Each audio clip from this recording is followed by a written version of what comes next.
নমস্কাৰ দা বাৰ্নিং টপিকলে মই স্বাগতম জনাইছো দীপক শৰ্মাই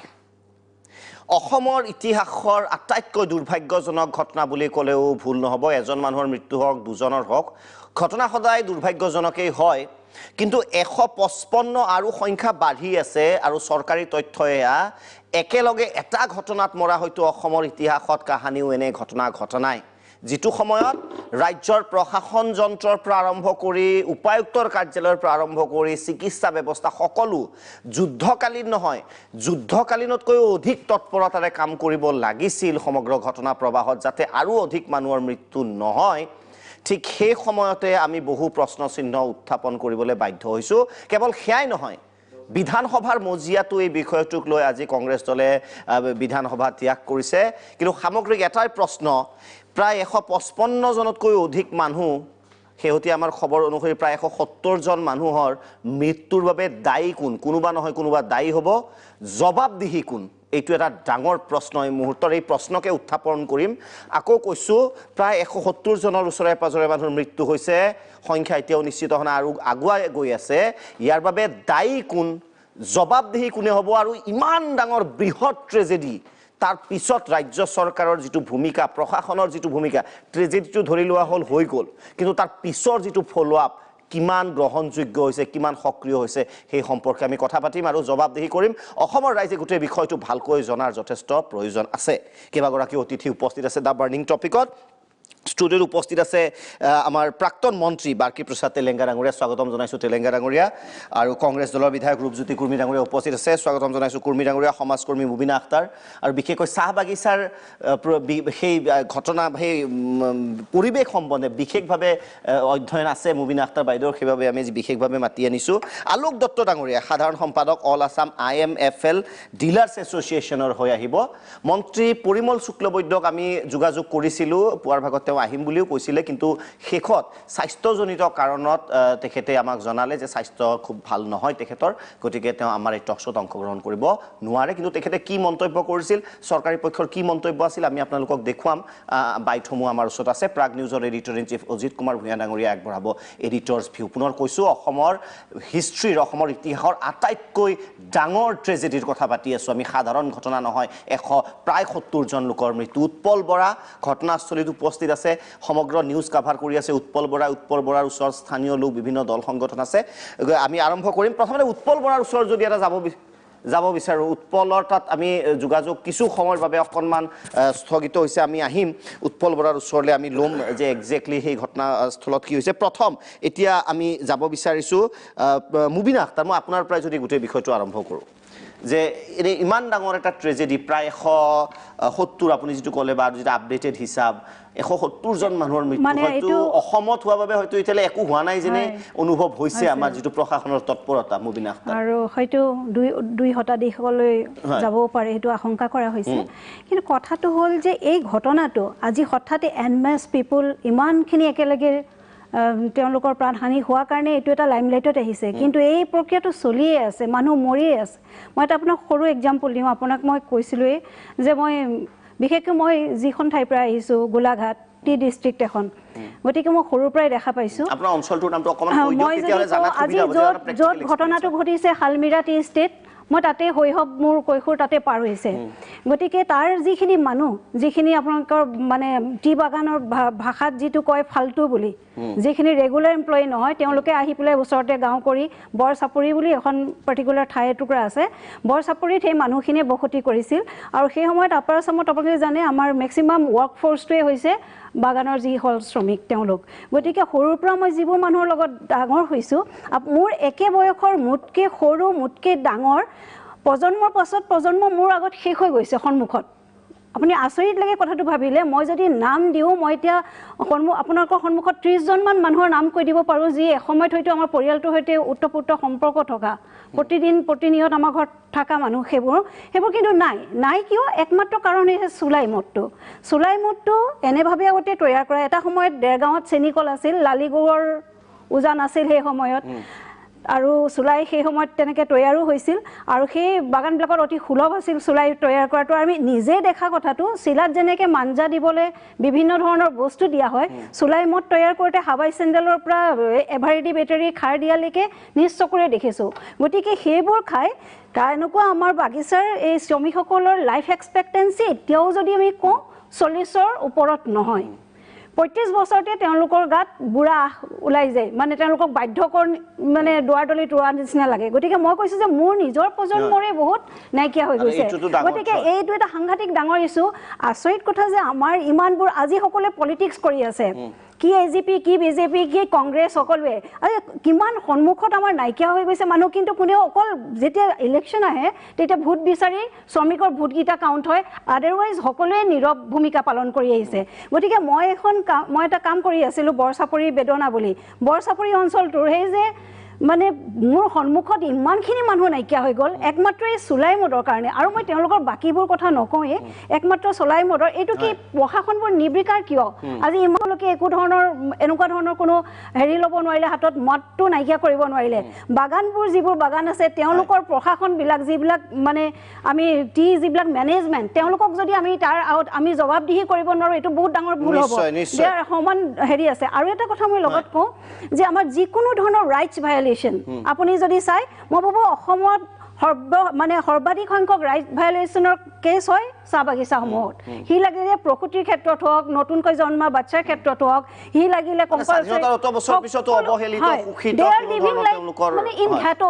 ঘেটত যেনেকে বাস কৰে এতিয়াও টি গাৰ্ডেনৰ লাইনত আমাৰ সেইসকল বাই ভনী তেনেকে নিশ্চয় নিশ্চয় ডাঙৰ ট্ৰেজেডি উৎপল বৰাৰ ওচৰলৈ যাম প্ৰথমতে ঘটনাস্থলীৰ শেহতীয়া খবৰ উৎপল বৰা আপোনাৰ ওচৰত আহিব বিচাৰিছোঁ সাংঘাতিক এটা খবৰ ডাঙৰ ট্ৰেজেডি ইতিহাসৰ কিন্তু সামগ্ৰিক যদি পৰিৱেশ চাওঁ চৰকাৰৰ তৎপৰতা যদি চাওঁ বিশেষ একো হোৱা নাই যেনে অনুভূত হয় উৎপল বৰা হয় দীপক শৰ্মা আপুনি কোৱা বাক্যটো আচলতে একেবাৰে সঁচা মোৰ জীৱনৰ আটাইতকৈ যদি ট্ৰেজিক ষ্টৰী মই কৰিবলগীয়া হৈছে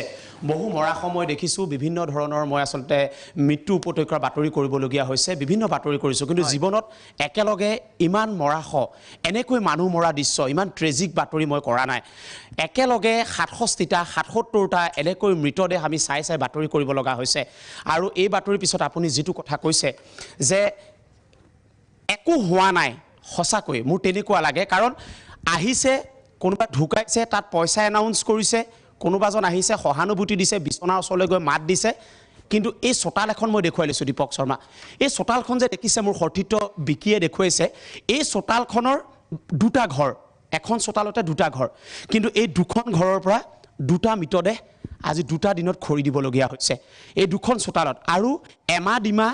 2-3টাকৈ সন্তানে এতিয়া নিজৰ পিতৃ নিজৰ খুৰাকক হেৰুৱাই এতিয়া কেনেকুৱা এটা অবৰ্ণনীয় পৰিৱেশ হৈছে আপুনি অনুমান কৰি লওক দীপক একেখন ঘৰৰ দুজন মানুহ ককায়েক ভায়েক দুজন হেৰাই যাবলগীয়া হৈছে মই বাবু লাইন বুলি কোৱা হয় যিটো লাইন সেই লাইনটোত এই মুহূৰ্তত উপস্থিত আছোঁ তিতাবৰ বৰহোলাত মই অকণমান পৰিৱেশটো দেখুৱাই লৈছোঁ দল সংগঠন আহিছে মই আজি ইয়ালৈ চাহ মজদুৰ সংঘৰ পৰা আদি কৰি আচ্ছা ইয়াৰ আদিবাসী ছাত্ৰ সন্থা আৰু যোন ভুক্তভোগী সেই পৰিয়ালসকলক লগত থাকিব বিচাৰিছোঁ এই সময়খিনি সকলো ইয়ালৈ আহিছে দীপক শৰ্মা মই তেখেতসকলৰ লগত কথা পাতিম মই এগৰাকী মহিলা অথনি পাইছিলোঁ আপোনালোকৰ কাৰ হেৰাইছিলে আপোনালোকৰ মা যে ঢুকাইছিলে আপোনাৰ মই আপোনাৰ ওচৰলৈ আহিছোঁ কেতিয়াৰ ঘটনা মাৰ কেতিয়া ঢুকাইছে কালি নে পৰহি কেতিয়া ঢুকাইছে পৰহি ঢুকাইছে মায়ে সদায় খায় নেকি মানে ইয়াতে নাখায় ক'ৰ পৰা খাইছিলে ঘৰতেই খাইছিলে কিনি পেলাই তাৰপিছত মাক ইয়াৰ পৰা লৈ গৈ মেডিকেল পালেগৈ নাই পালেগৈ ট্ৰিটমেণ্ট কৰিছিলে আৰু ঢুকাই গ'ল মই বেছি আপোনাক আমনি নকৰিম বহক মই কিছু এনেকুৱা আৰু এজন মই অকণমানি এটা দেখুৱাই ল'ব বিচাৰিছোঁ এই অকণমানিকেইটা যে দেখিছে মই এইখিনি আচলতে দীপক শৰ্মা আপোনাৰ শ্ব'ত এইবাবেই দেখুৱাইছোঁ যদি পাৰে ৰজাঘৰে অকণমান চাই লওক কাৰণ কেইটামান দিনৰ পিছত আকৌ পলিটিক্স কৰিবলৈ লাইনবিলাকলৈ হাতযোৰ কৰি তেওঁলোক আহিবতো গতিকে এইসকলক এবাৰ চাই লওকচোন আপোনালোকে এই লোকসকল যে এনেকৈ হেৰাই গৈছে কাৰ দোষ কোনে চুলাই ভাটি লাইচেঞ্চ দিছে কোনে আজি আবকাৰী বিভাগ বোলা বিভাগটো আছেনে নাই আচলতে অসমত কোনে এইসকলক এনেকৈ খাবৰ বাবে এনেকুৱা ধৰণৰ আচলতে বৰ বিষ প্ৰস্তুতৰ কোনে লাইচেঞ্চ দিছে মই আচ্ছাৰ পৱন বেদিয়া আৰু ধীৰাজ দাস দুইজনক মই 30 ছেকেণ্ড সময় ল'ম গোটেই ঘটনাটো গ্ৰাছৰুটৰ মেছেজটো কওক আসলে পলিটিক্সটো বাদ দিয়ক আমি এইবোৰত নাই আপুনিও নাই মও নাই গ্ৰাছৰুটৰ মেছেজটো কওক কিয় আপোনালোকক বাৰে প্ৰতি এনেকৈ এই বাগানীয়া মানুহবিলাক টাৰ্গেট হয় প্ৰতিবাৰ হয় চাওক আজি আমি যোৰহাটৰ বৰহুলাত নিজে পৰ্যবেক্ষণ কৰিবলৈ আহিলোঁ আৰু যিমান মৃত্যুমুখত পৰিছে প্ৰত্যেকৰ ঘৰে ঘৰে আমি গৈছোঁ খবৰ লৈছোঁ ইয়াত গ্ৰাউণ্ডৰ গোটেই ৰিপৰ্টটো আমি ৰাইজক জনাব বিচাৰিছোঁ অসমৰ ৰাইজক জনাব বিচাৰিছোঁ অসমত যে কি পৰিস্থিতি হৈছে আজি যে 150তকৈ অধিক মানুহ মৃত্যুমুখত পৰিব লগা হৈছে এই ঘটনাটো সঁচাতকৈ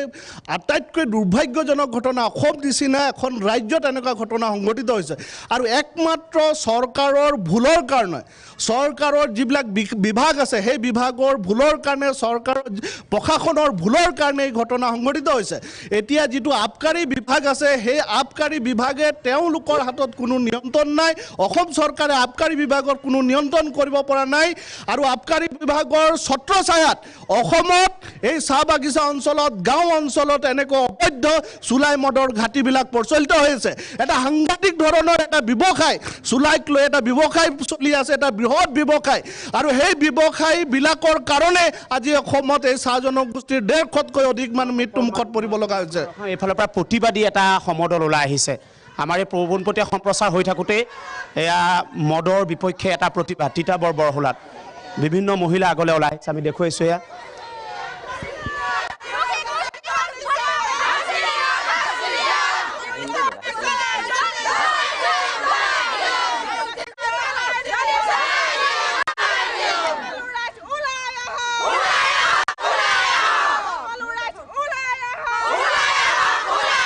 মই আপোনালোকৰ ওচৰলৈ আহিম মই কথা পাতিম বাইদেউ আহিম মই আহিম আপোনালোকে ক'ৰ পৰা আহি আছে এতিয়া ক'ৰ পৰা আহি আছে এগৰাকী আগত ক'ৰ পৰা উৰঙালৰ পৰা আহি আছোঁ উৰঙালৰ পৰা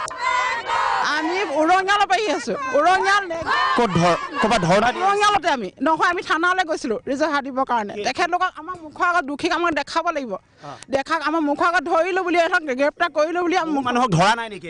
যিকেইজন মানুহৰ আমি দোষী বুলি ভাবিছোঁ আমাৰ ওচৰতে তেখেতলোকক আমি দেখা পাব লাগিব নাই পোৱা নাই ধৰিছে বুলি কোৱা শুনিছোঁ লোকৰ মুখত কিন্তু আমাৰ দেখা নাই দেখাই দিব মোক এটা কথা কৈছোঁ আপোনালোকৰ ওচৰত হয় ইয়াত এই আবকাৰী মানুহবিলাক আহে নাই ঘাটি চাটি ভাঙিবলৈ আহে নাই আহা দেখোঁ ভাঙে নে কি কয় সেইটো নাজানো ফোন কৰে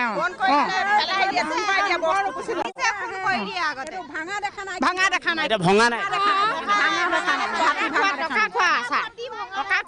আজি আহিছে কালিলৈ বনাই বিক্ৰী কৰি আছে মই আপোনাক অকণমান ৰ'ব বাইদেউ মই দীপক শৰ্মা আৰু দুই এজনৰ লগত কথা পাতিম কিন্তু আপোনাক দীপক শৰ্মাই অকণমান এটা খবৰ দি লওঁ মই 24,900 লিটাৰ 3 দিনত ভাঙিছে 24,900 লিটাৰ আমাক খবৰ দিছে যে আমি 24,000 লিটাৰ ধ্বংস কৰিলোঁ যোৰহাটত 3 দিনত আৰু অটো বছৰে 1 লিটাৰ ধ্বংস কৰিব পৰা নাই এইটো হ'ল আবকাৰী বিভাগ ইয়াতে বহি আছে বিয়াগুম বিভাগ অটো দিনে 1 লিটাৰ নাই 3 দিনত 24,000 ইমান এক্টিভ সাংঘাতিক ধৰণৰ এক্টিভ হৈছে এতিয়া আবকাৰী বিভাগটো মই আৰু দুই এজনৰ সৈতে কথা পাতি ল'ব চাহ মজদুৰ সংঘৰ কোন আছিল ইয়াত আপোনালোকতো ইয়াৰ পিতৃৰ দৰে অৰ্গেনাইজেশ্যন আপোনালোকে এইবোৰ কিয় ইয়াত আপোনালোকৰ যে বাগান লাইনত মানুহবোৰে খায় নুবুজায় নেকি কথাবিলাক আপোনালোকৰ এটা ইউনিয়ন হয় কথাবোৰ নুবুজায় নেকি চাওক আমি অসম চাহ মজদুৰ সংঘই প্ৰতি মুহূৰ্ততে আমাৰ শ্ৰমিকৰ মাজত আমি থাকোঁ আমি শ্ৰমিকসকলক বুজাওঁ কিন্তু আপুনিও জানে বা আমিও জানে যে চৰকাৰখন আমাৰ অসমৰ বা প্ৰতি জনগণৰ প্ৰতিনিধি আৰু তেওঁলোকে এটা বিয়াগুম এই বিভাগবিলাক নিয়ন্ত্ৰণ কৰিবৰ কাৰণে এটা বিয়াগুম ডিপাৰ্টমেণ্ট ৰাখে ডিপাৰ্টমেণ্টবিলাকে যদি ইয়াৰ ওপৰত নিজেই মানে আমি যদিও সময়ে সময়ে তেওঁলোকক প্ৰেছাৰাইজ কৰোঁ বিভিন্ন ধৰণৰ দাবী দিওঁ তেওঁলোকে তাক যদি গাপ মাৰি ৰাখে তেতিয়াহ'লে আমি সেই বস্তুটো নিবাৰণ কেনেকুৱা কৰিম ঠিক আছে কিয় ৰাখে গাপ দি কিয় ৰাখে কাৰণটো কি গাপ দি ৰাখে চৰকাৰৰ হয়তো কিবা হস্তক্ষেপ থাকিব পাৰে আজি আপোনাৰ বিয়াগুম যিটো আবকাৰী বিভাগ আছে আবকাৰী বিভাগৰ যিজন মন্ত্ৰী তেওঁৰ হস্তক্ষেপত যদি তেওঁলোকৰ বিভাগটো সক্ৰিয়ভাৱে কাম কৰিলেহেঁতেন তেতিয়া মদৰ লাইচেঞ্চ দিব নোৱাৰে আৰু য'তেই হওক চুলাই মদ বনোৱা ঘাটিবিলাক তেওঁলোকে যদি উচ্ছেদ কৰিলেহেঁতেন তেতিয়া আমাৰ মানুহে নিশ্চয় তাৰ পৰা পৰিত্ৰাণ পালেহেঁতেন, কিন্তু তেওঁলোকে কেতিয়াও নকৰে। মই আহিম ধীৰাজ দা, কি ক'ব? আপুনিতো একদম এইকেইদিন মই নিজে দেখিছোঁ, গোটেই কালি আপোনাক মই মেডিকেল কলেজত পাইছোঁ, আপুনি নিজে আপুনিয়ে মই ধৰি দিছোঁ এজন মানুহক। গতিকে কি ক'ব এই কথাটো? মানে এনেকৈ আপোনাৰ মদ খুৱাব, এনেকৈ মানুহ এনেকৈ ৰাখিব, ভোট দিবলৈ লৈ যাব গাড়ী এখনৰ ওপৰত উঠাই পেলাই, আকৌ আগদিনা মদ বিলাব, এই সংস্কৃতিবিলাকতো চলি আছে, আমি বাতৰি কৰি আছোঁ। এনেকৈ চলিব নেকি দিনবিলাক? আৰু আপোনালোকে এটা অৰ্গেনাইজেশ্যন, আপোনালোকে কেনেধৰণে এক্টিভলি এতিয়াৰ পৰা কামটো কৰিব? আমি আচলতে বহুত আগৰ পৰাই কৰি আছোঁ। সঁচা কথা ক'বলৈ গ'লে মদ চুলাই মদৰ এই ব্যৱসায়টো বন্ধ কৰিবৰ কাৰণে আবকাৰী বিভাগ প্ৰশাসনক আমি বাৰম্বাৰ এইটো জনাই আছোঁ, ৰাইজৰ মাজত সজাগতা সৃষ্টিৰ কাৰণেও চেষ্টা কৰি আছোঁ। কিন্তু সঁচা অৰ্থত এইটো কথা আজি স্বীকাৰ কৰিব লাগিব, হয়তো আমিও যিমান মানুহক সজাগ কৰিব লাগিছিলে আমি হয়তো পৰা নাই, যাৰ কাৰণে আজি এটা দুৰ্ভাগ্যজনক পৰিস্থিতি, ইমানখিনি মানুহ একেলগে হেৰাইছে। বৰহোলা বাগিচাত আজি ধৰক আপুনি প্ৰায় 36জন মানুহ বৰহোলা বাগিচাত হেৰাই গৈছে। একেখন ঘৰতে পিতৃও ঢুকাইছে, মাতৃও ঢুকাইছে, এমাদিমা ল'ৰা ছোৱালীখিনিৰ ভৱিষ্যতৰ কথা। গতিকে খুব দুৰ্ভাগ্যৰ কথা। আমি সংগঠনবিলাকেও নিশ্চিতভাৱে ভৱিষ্যত দিনত আৰু অধিক শক্তিশালীভাৱে যে কাম কৰিব লাগে সেইটো সঁচা কথা, কিন্তু সমান্তৰালভাৱে এইটোও সঁচা কথা যে আবকাৰী বিভাগ আৰু বিশেষভাৱে পুলিচ প্ৰশাসন এওঁলোকে কিন্তু চুলাই মদৰ বেপাৰীসকলৰ পৰা যদি কমিশ্যন নল'লেহেঁতেন, চুলাই মদৰ বেপাৰীসকলৰ পৰা যদি পইচা নল'লেহেঁতেন, তেওঁলোকৰ পৰা যদি পইচা লৈ মদ বনাবৰ কাৰণে তেওঁলোকক উৎসাহ নোযোগালেহেঁতেন, তেতিয়া কিন্তু আজিৰ পৰিস্থিতি নহ'লহেঁতেন। গতিকে আবকাৰী বিভাগটো সঁচা কথাত ক'বলৈ গ'লে পৰিমল শুক্লবৈদ্য এজন হত্যাকাৰী। আজি যদি আপুনি চাই, আজি তিতাবৰত যিখিনি মানুহ মৰিছে, তেওঁলোকৰ মৃত্যুৰ কাৰণে আবকাৰী ইয়াৰ যিজন ইনস্পেক্টৰ আছে, যোৰহাটৰ যিজন পৰিদৰ্শক আছে, তেওঁলোক হত্যাকাৰী একোজন। তেওঁলোকক এতিয়ালৈকে একশ্যন নাই লোৱা, সামান্যতম একশ্যন লোৱা নাই, যিটো আটাইতকৈ দুৰ্ভাগ্যৰ কথা। এতিয়ালৈকে কিন্তু সেই আবকাৰী বিভাগটোৰ এজনো বিষয়াৰ ওপৰত যোৰহাটৰ সামান্যতম একশ্যন লোৱা নাই। সেইকাৰণে আমি চৰকাৰক দাবী জনাইছোঁ যে এই মুহূৰ্তত আচলতে ইয়াৰ পিছত আৰু কি হ'বলৈ আছে? 164জন মানুহ মৰাৰ পিছত আৰু কি হ'লে চৰকাৰে দায়িত্ব ল'ব, সেইটো আটাইতকৈ ডাঙৰ কথা। আৰু সেইকাৰণে আমি জনজাতি ছাত্ৰ সন্থাৰ ফালৰ পৰা আহ্বান জনাইছোঁ, 2 লাখ টকাৰ ক্ষতিপূৰণ, 50,000 টকাৰ চিকিৎসা সাহায্য, এইবিলাক এজন মানুহ মৰাৰ পিছত আচলতে এই সাহায্যটোৰে তেওঁলোকক একোৱেই নকৰে। কাৰণ যিখিনি আজি সন্তান আছে, 4-5টা সন্তানৰ ভৱিষ্যতটোক কোনো কাৰণতে নিৰাপত্তা দিব নোৱাৰে। মই এজন ছিনিয়ৰ ইয়াৰ লোকক পাইছোঁ, চিটিজেন, এই গোটেই বিষয়টোত বহি লওক, মোক একদম চমুকৈ ক'ব লাগে, কি ক'ব বিচাৰিব? মানে মই সঁচা কথা ক'বলৈ গ'লে মই বাগানখনৰ মই ডেপুটি মেনেজাৰ। আপোনাৰ বাগানত ঘাটি আছেনে নাই? ঘাটি আমাৰ ইয়াত কি হ'ল, আমি মজদুৰসকল ইয়াত উপস্থিত আছে, মই তাহাঁতক প্ৰত্যেককে কওঁ যে এইবিলাক কাম কৰিব নালাগে। আগতে মই নিজে মদ ভাঙিছিলোঁ, তেতিয়া মোলৈ কমেণ্ট কি আহে, মোৰ মুখত নকয় যে বাপেও খাইছোঁ নেকি, বাপেও খাইছোঁ নেকি, নিজৰ মজদুৰসকলে কয়, চবেই নকয়, কিছুমানে মোৰ মুখত নকয়, কিন্তু পিছফালৰ কমেণ্ট আহে। তাৰপিছত বোলে তেতিয়াহ'লে আপোনালোকে সেই বিলাতী মনবোৰ মন কৰি লওক, তাৰপিছত এইবিলাক মন কৰিব। আপুনি কি ক'ব? উত্তৰ নাইকিয়া হৈ যায় আমাৰ ওচৰত। আমি বহুত সজাগ কৰিছোঁ, আৰু প্ৰত্যেকটো মানুহকে আমাৰ মজদুৰ যিসকল আমাৰ লগত থাকে কাম কৰি, তাহাঁতক মই বাৰে বাৰে কওঁ। মই ডেপুটি মেনেজাৰ হয়, উপপৰিচালক হয়, আৰু মই আপোনালোকে ঘটনাটোৱে কিমান চুই গৈছে আপোনাক আপুনি ভাবিব নোৱাৰে। ৰাতিয়ে দিনে আপুনি শুনক, এই গোটেই ৰাইজে ক'ব 8টা সিদিনা মই এই ওচৰতে ভটিয়ামৰ ঘৰত, ইয়াততো মই আছোঁৱেই, সিদিনাখন মই 8টা বজাত ৰাতিপুৱা আহি পাইছোঁহি। সাংঘাতিক আমি এটা মৰ্মাহত হৈছোঁ, আৰু ভৱিষ্যতে যাতে কাৰো এনেকুৱা জীৱনলৈ এনেকুৱা এটা দিন নাহক, কোনোখন গাঁৱলৈ নাহক, নিশ্চয় সমগ্ৰ অসম মৰ্মাহত হৈছে। নিশ্চয় উৎপল, বৰ্তমানলৈ ধন্যবাদ জ্ঞাপন কৰিছোঁ। পৰৱৰ্তী সময়ত আহিম।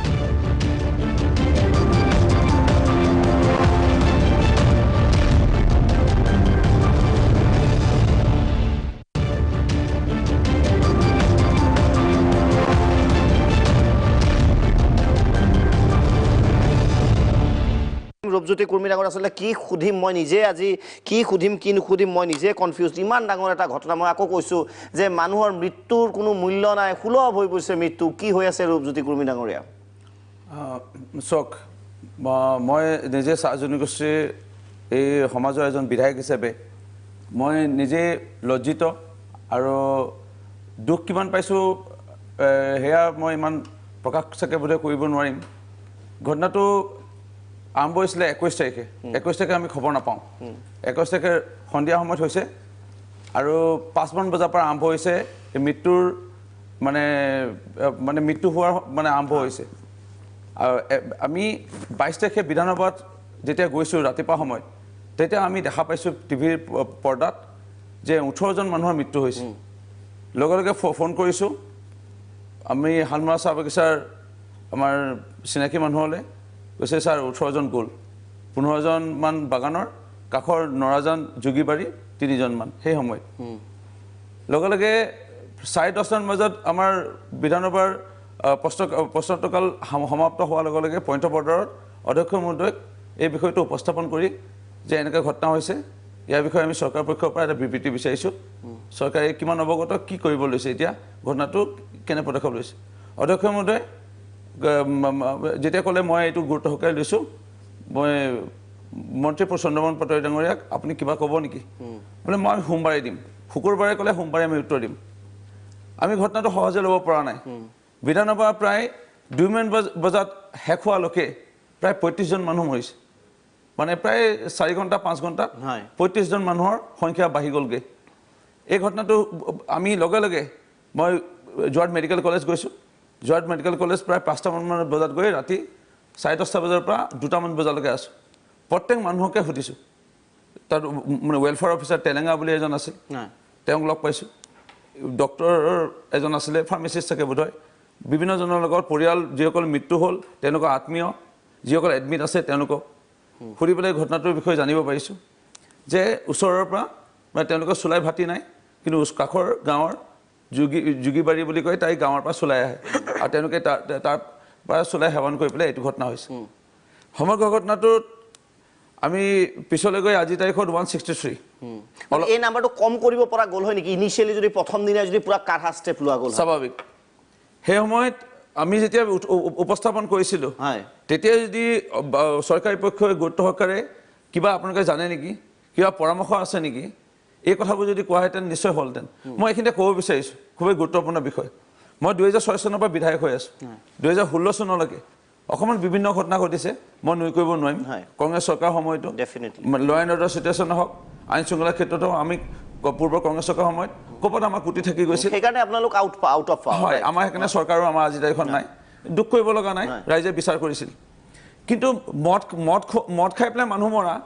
এনেকৈ কিন্তু মোৰ 10 বছৰ 2006 পৰা 2016লৈকে মই কিন্তু শুনা নাই ইমান বৃহৎ সংখ্যক মানুহ এজন দুজন ক'ৰবাত মৰিব পাৰে এতিয়া হৈ গ'ল কথা এই চৰকাৰ যেতিয়া আহিছিল পৰিৱৰ্তনৰ নামত 2016 চনত আহি 2017 চনৰ ডিচেম্বৰত তালাপ চাহ বাগিচাৰ ডুমডুমাৰ 7জন মানুহৰ মৃত্যু হৈছিল চুলাই মদ খাই তেতিয়া মন্ত্ৰী এইজনে আছিল পৰিমল শুক্লবৈদ্য ডাঙৰীয়াই স্পষ্টভাৱে অসমবাসী ৰাইজক আশ্বস্ত কৰিছিল যে এনে ঘটনা আৰু হ'ব নিদিওঁ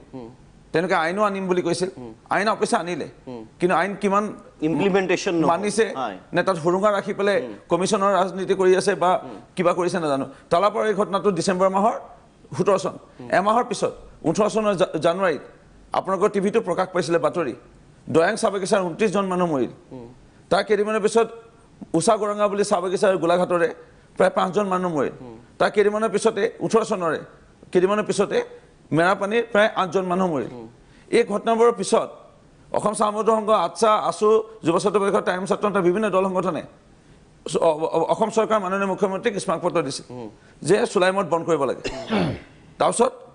ইয়াত অনুসন্ধান হ'ব লাগে দোষীয়ে শাস্তি পাব লাগে ক'ৰ পৰা উৎপন্ন হৈছে এই কথাবোৰ অনুসন্ধান হ'ব লাগে কিন্তু এইবোৰতো একো আমি নেদেখিলোঁ বিগত সেইখিনিতে ব্যৱস্থা লোৱা হ'লে আজি এই ঘটনা নহ'লহেঁতেন মই এডিটৰ্ছ ভিউৰ বাবে আহিব বিচাৰিছোঁ ভূঞা ডাঙৰীয়া নিশ্চয় দুটা বিষয় আছে এটাতো সামগ্ৰিকভাৱে 70 বছৰীয়া শোষণৰ গোটেই কথাটো আছে কিন্তু শেহতীয়া এই ঘটনা যিটো ৰূপজ্যোতি কুৰ্মী ডাঙৰীয়াও ক'লে যে প্ৰথমতে যদি ষ্টেপ লোৱাহেঁতেন আজি ইমান সংখ্যক মানুহ মই আকৌ কৈছোঁ ইমান সংখ্যক মানুহ 170 জন 180 জন মানুহ কম মানুহ নহয় গতিকে ষ্টেপ এটা ডেফিনেটলি ল'ব পৰা গ'ল আৰু মৃতকৰ সংখ্যা বহু পৰিমাণে কম কৰিব পৰা গ'লহেঁতেন ভূঞা ডাঙৰীয়া ডাঙৰ ট্ৰেজেডি আপোনাৰ জীৱনতো হয়তো আপুনি দেখা নাই ইমান ডাঙৰ দীপক এটা কথা কোৱা হয় যে এজন মানুহ মৰিলে এইটো এটা ট্ৰেজেডি হয় বুলি কোৱা হয় দুখ আৰু বহু মানুহ যেতিয়া মৰে সি সংখ্যালৈ গুচি যায় এটা এটা পৰিয়ালত আজি ট্ৰেজেডি কিন্তু বাকীবিলাক সংখ্যা লৈ পেলাই এতিয়া আমি সকলো কথা চলি আছে গতিকে মূল কথাবোৰ তল পৰিছে যেতিয়া ৰূপজ্যোতি কুৰ্মীয়ে কৈছে যে হয় এই কথাটো আমি স্বীকাৰ কৰোঁ মানি লওঁ যে এইটো যদি চৰকাৰে এটা লগে লগে যদি এটা সক্ৰিয় পদক্ষেপ ল'লেহেঁতেন আৰু কাৰোবাক যদি ৰেছপনচিবল কৰিলেহেঁতেন এটা দোষীক যদি যিকোনো ধৰণৰ এটা বিচাৰলৈ আনিলেহেঁতেন তেতিয়াহ'লে হয়তো এই কথাটো ইমান আগ নাবাঢ়িলেহেঁতেন কিন্তু এতিয়া সেইটো প্ৰশ্ন নহয় প্ৰশ্নটো মবিনাই খুব সঠিকভাৱে কৈছে যে ময়ো বাগিচাতেই পাৰ কৰিছোঁ বহু সময় দেখিছোঁ যে চুলাই মদৰ প্ৰচলন আজিৰ ঘটনা নহয়। আজি সুদীৰ্ঘ দিন ধৰি বাগিচাবিলাকত চুলাই মদৰ এটা ব্যাপক প্ৰচলন আছে। সময়ৰ লগে লগে তাৰ ৰূপ সলনি হৈছে, কিন্তু এইটো কোনেও অস্বীকাৰ কৰিব নোৱাৰে। বাকী তেলেংগাও আছে, মন্ত্ৰী আছিল তেখেত, যে এই চুলাই মদক লৈ পেলাই দলবোৰে ৰাজনীতি কৰে। আজি ৰূপজ্যোতি কৰ্মী তেওঁ নবীন বা ডেকা হয়তো সেইটোৰ লগত তেওঁ নাথাকিব পাৰে সেইবিলাকত, কিন্তু তেওঁ খবৰ ল'লে গম পাব যে কংগ্ৰেছৰ দিনত কি ধৰণে চাহ বাগিচা ভোটৰ কাৰণে এই চুলাই মদৰ প্ৰচলন কৰা হৈছিলে। আৰু সেইকাৰণে মই ভাবোঁ যে কংগ্ৰেছৰ সুদীৰ্ঘ শাসনত যদি এই চুলাই মদৰ বিৰুদ্ধে আমাৰ স্বাধীনতাৰ পিছতে কিন্তু অলপ অলপকৈ হ'লেও এটা তাৰ বিৰুদ্ধে এই মদৰ বিৰুদ্ধে বা মদ খোৱাৰ বিৰুদ্ধে এটা অভিযান লাহে লাহে কোনো সচেতন মানুহে আৰম্ভ কৰিছিল, কিন্তু সেইটো লাহে লাহে নোহোৱা হ'ল। আৰু এতিয়া চৰকাৰে যদি কিছুমান কাম নকৰে তেতিয়াহ'লে আমি বাহিৰৰ পৰা সংগঠনবিলাকে এটা পৰ্যায়লৈকে যাব পাৰে। কাৰণ এতিয়া কোৱা হৈছে যে স্মাৰক পত্ৰ দিয়া হৈছিল। বহুদিনৰ আগৰ পৰা দল সংগঠনবিলাকে চুলাই মদৰ প্ৰচলন বন্ধ কৰিবৰ কাৰণে মুখ্যমন্ত্ৰীৰ ওচৰত দাবী জনাইছিল, কিন্তু কি হ'ল? কিয় একো নহ'ল? তেওঁলোকৰ সীমাবদ্ধতা আছে। কাইলৈ যদি তেওঁলোকে এটা বেলেগ ধৰণৰ জংঘী আন্দোলনলৈ গুচি যায় তেতিয়া আকৌ চৰকাৰে তেওঁলোকৰ ওপৰত এটা উৎপীড়ন চলাব। গতিকে এই যে ঘটনাটো এতিয়া যিটো উৎপলে দেখুৱালে, মানুহবিলাকে যিখিনি ক'লে, তাৰ এটা খুব কম কথা কিছুমান ওলাই আহিছে, কিন্তু তাতে ওলাই আহিছে আচল ছবিখন কি। গতিকে এই ঘটনাটো হ'বলৈ পাইছে এই কাৰণে যে ৰাজনৈতিক দলবিলাকে সচেতনভাৱে বা তেওঁলোকে গুৰুত্ব সহকাৰে বা সামাজিক দায়বদ্ধতাৰে গোটেই চুলাই মদৰ প্ৰচলনটো বন্ধ কৰিব খোজা নাই। কাৰণ এই চুলাই মদৰ কথা কেইবাটাও আছে তাত, যে চুলাই মদ খাই যদি এশ্ৰেণী মানুহ তেনেকৈ থাকি যায় তেতিয়াহ'লে সুবিধা। আজি বাগিচাৰ মানুহখিনিক অলপ আঁতৰাই যেন ৰখা হৈছে। আজি বাগিচাত হয়তো শিক্ষিত যিবিলাক যুৱক আহিছে, যুৱতী আহিছে, সেই মানুহখিনিয়ে যুৱক যুৱতীসকলে এটা সচেতনতাৰে শিক্ষা দীক্ষাৰে আগবাঢ়ি এটা হয়তো আহিছে, কিন্তু সামগ্ৰিকভাৱে চৰকাৰে এই চাহ বাগিচাৰ মানুহখিনিক, চাহ শ্ৰমিকসকলক এটা ভোট বেংক হিচাপে সদায় ব্যৱহাৰ কৰিবৰ কাৰণে আজি চাওক নিৰ্বাচন অহাৰ লগে লগে এইখন চৰকাৰ দিছপুৰ চৰকাৰখন উঠলি উঠিছে একদম। তেওঁলোকৰ সমস্যা লৈ তেওঁলোক এতিয়া অনবৰতে চাউল দিব, এইটো দিব, নগদ টকা ধন যাব। এই কথাবোৰ হৈছে ভোট বেংকৰ কাৰণে, তেওঁলোকৰ ভোটবোৰ কিনিবৰ কাৰণে। কিন্তু তেওঁলোকৰ যে নাগৰিক হিচাপে তেওঁলোকৰ সমাজত যিটো অধিকাৰ, নাগৰিক হিচাপে তেওঁলোকৰ সমাজত যিটো সন্মান, সেই কথাটোত কোনেও কিন্তু গুৰুত্ব আৰোপ কৰা নাই। তাৰ কাৰণে কংগ্ৰেছ দায়ী, বিভিন্ন সময় চৰকাৰ দায়ী। কিন্তু এই চৰকাৰখন আৰু বেছি কেলে আমি অপৰাধী বুলি কওঁ, যে মই অকণমান কথাটো সুধিছা যেতিয়া কওঁ যে তাত এটা ভয়ংকৰ কাণ্ড চলি আছে। চুলাই মদ কেনেকৈ প্ৰস্তুত কৰে আমি এতিয়া আমি ইয়াৰ মানুহে বহুতে গম পাইছে, কিন্তু সেইফালৰ মানুহে, উজনিৰ মানুহে চুলাই মদ কেনেকৈ প্ৰস্তুত কৰে কম বেছি পৰিমাণে মানুহৰ এটা ধাৰণা আছে। তাত কি ধৰণে কাপোৰ ধোৱা চাবোন ব্যৱহাৰ কৰা হয়, তাত কি ধৰণে ঢালাই চাবোন বুলি কয় এইবিলাকক, আৰু কি ধৰণে ইউৰিয়া ব্যৱহাৰ কৰা হয়, আৰু তাক ৰং দিবৰ কাৰণে তাত স্পিৰিট যিটো বাৰ্নিছ বুলি কওঁ যে আমি, তাত সেইটো ৰং সানিবৰ কাৰণে ইউৰিয়া দি মাৰাত্মক কিছুমান বস্তু তাত ব্যৱহাৰ কৰি এই চুলাই মদবোৰ বনাইছে। আচ্ছা, এই যে বনাইছে লালিগুড়ৰ কথা আহিছে, এইটো কেতিয়া আহিলে এই কথাটো ওলোৱা নাই কাৰণে মই ক'ব খুজিছোঁ যে আগতে উজনি অসমৰ যিবোৰ মদৰ মহল আছিলে,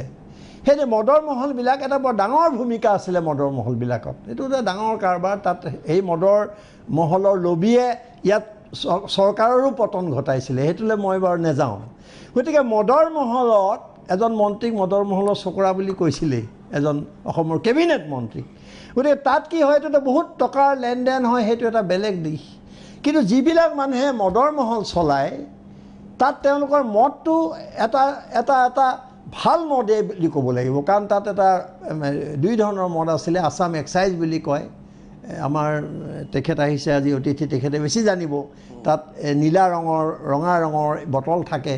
আৰু এইবিলাক খাই মানুহক কিন্তু তেনেকৈ সাংঘাতিক হয়, মদৰ যিটো ক্ষতি আছে সেইটো হয়, কিন্তু এনেকুৱা ধৰণৰ কোনো চিৰিয়াছ তেওঁলোকৰ কোনো ধৰণৰ অসুখত তেওঁলোকে পৰা দেখা নাযায়। এতিয়া কাৰণটো কি আছিল যে মদৰ মহলৰ মালিকসকল তেওঁলোক জবাবদিহি আছিলে। আৰু কাইলৈ যদি মদৰ সেই মহলৰ মদ খাই কোনোবা তেনেকুৱা হয় তেতিয়াহ'লে মহলদাৰজন দায়ী হ'ব, তেওঁৰ বিৰুদ্ধে গোচৰ হ'ব, তেওঁৰ শাস্তি হ'ব। গতিকে কাৰোবাক ৰেছপনচিবল কৰিব লাগিব। এতিয়া চাওক, এই কথাটো জানিব লাগে, সেইকাৰণে মই তুলি ধৰিছোঁ। সেইটো হ'ল যে এই চৰকাৰে ৰাজহ সংগ্ৰহৰ নামত তেওঁলোকে কি কৰিলে, আইনখন যে সলনি কৰাৰ কথা ক'লে ৰূপজ্যোতি কৰ্মীয়ে, কিন্তু ৰূপজ্যোতি কৰ্মীয়ে এখন চাই দেখিছেনে নাই যে তাত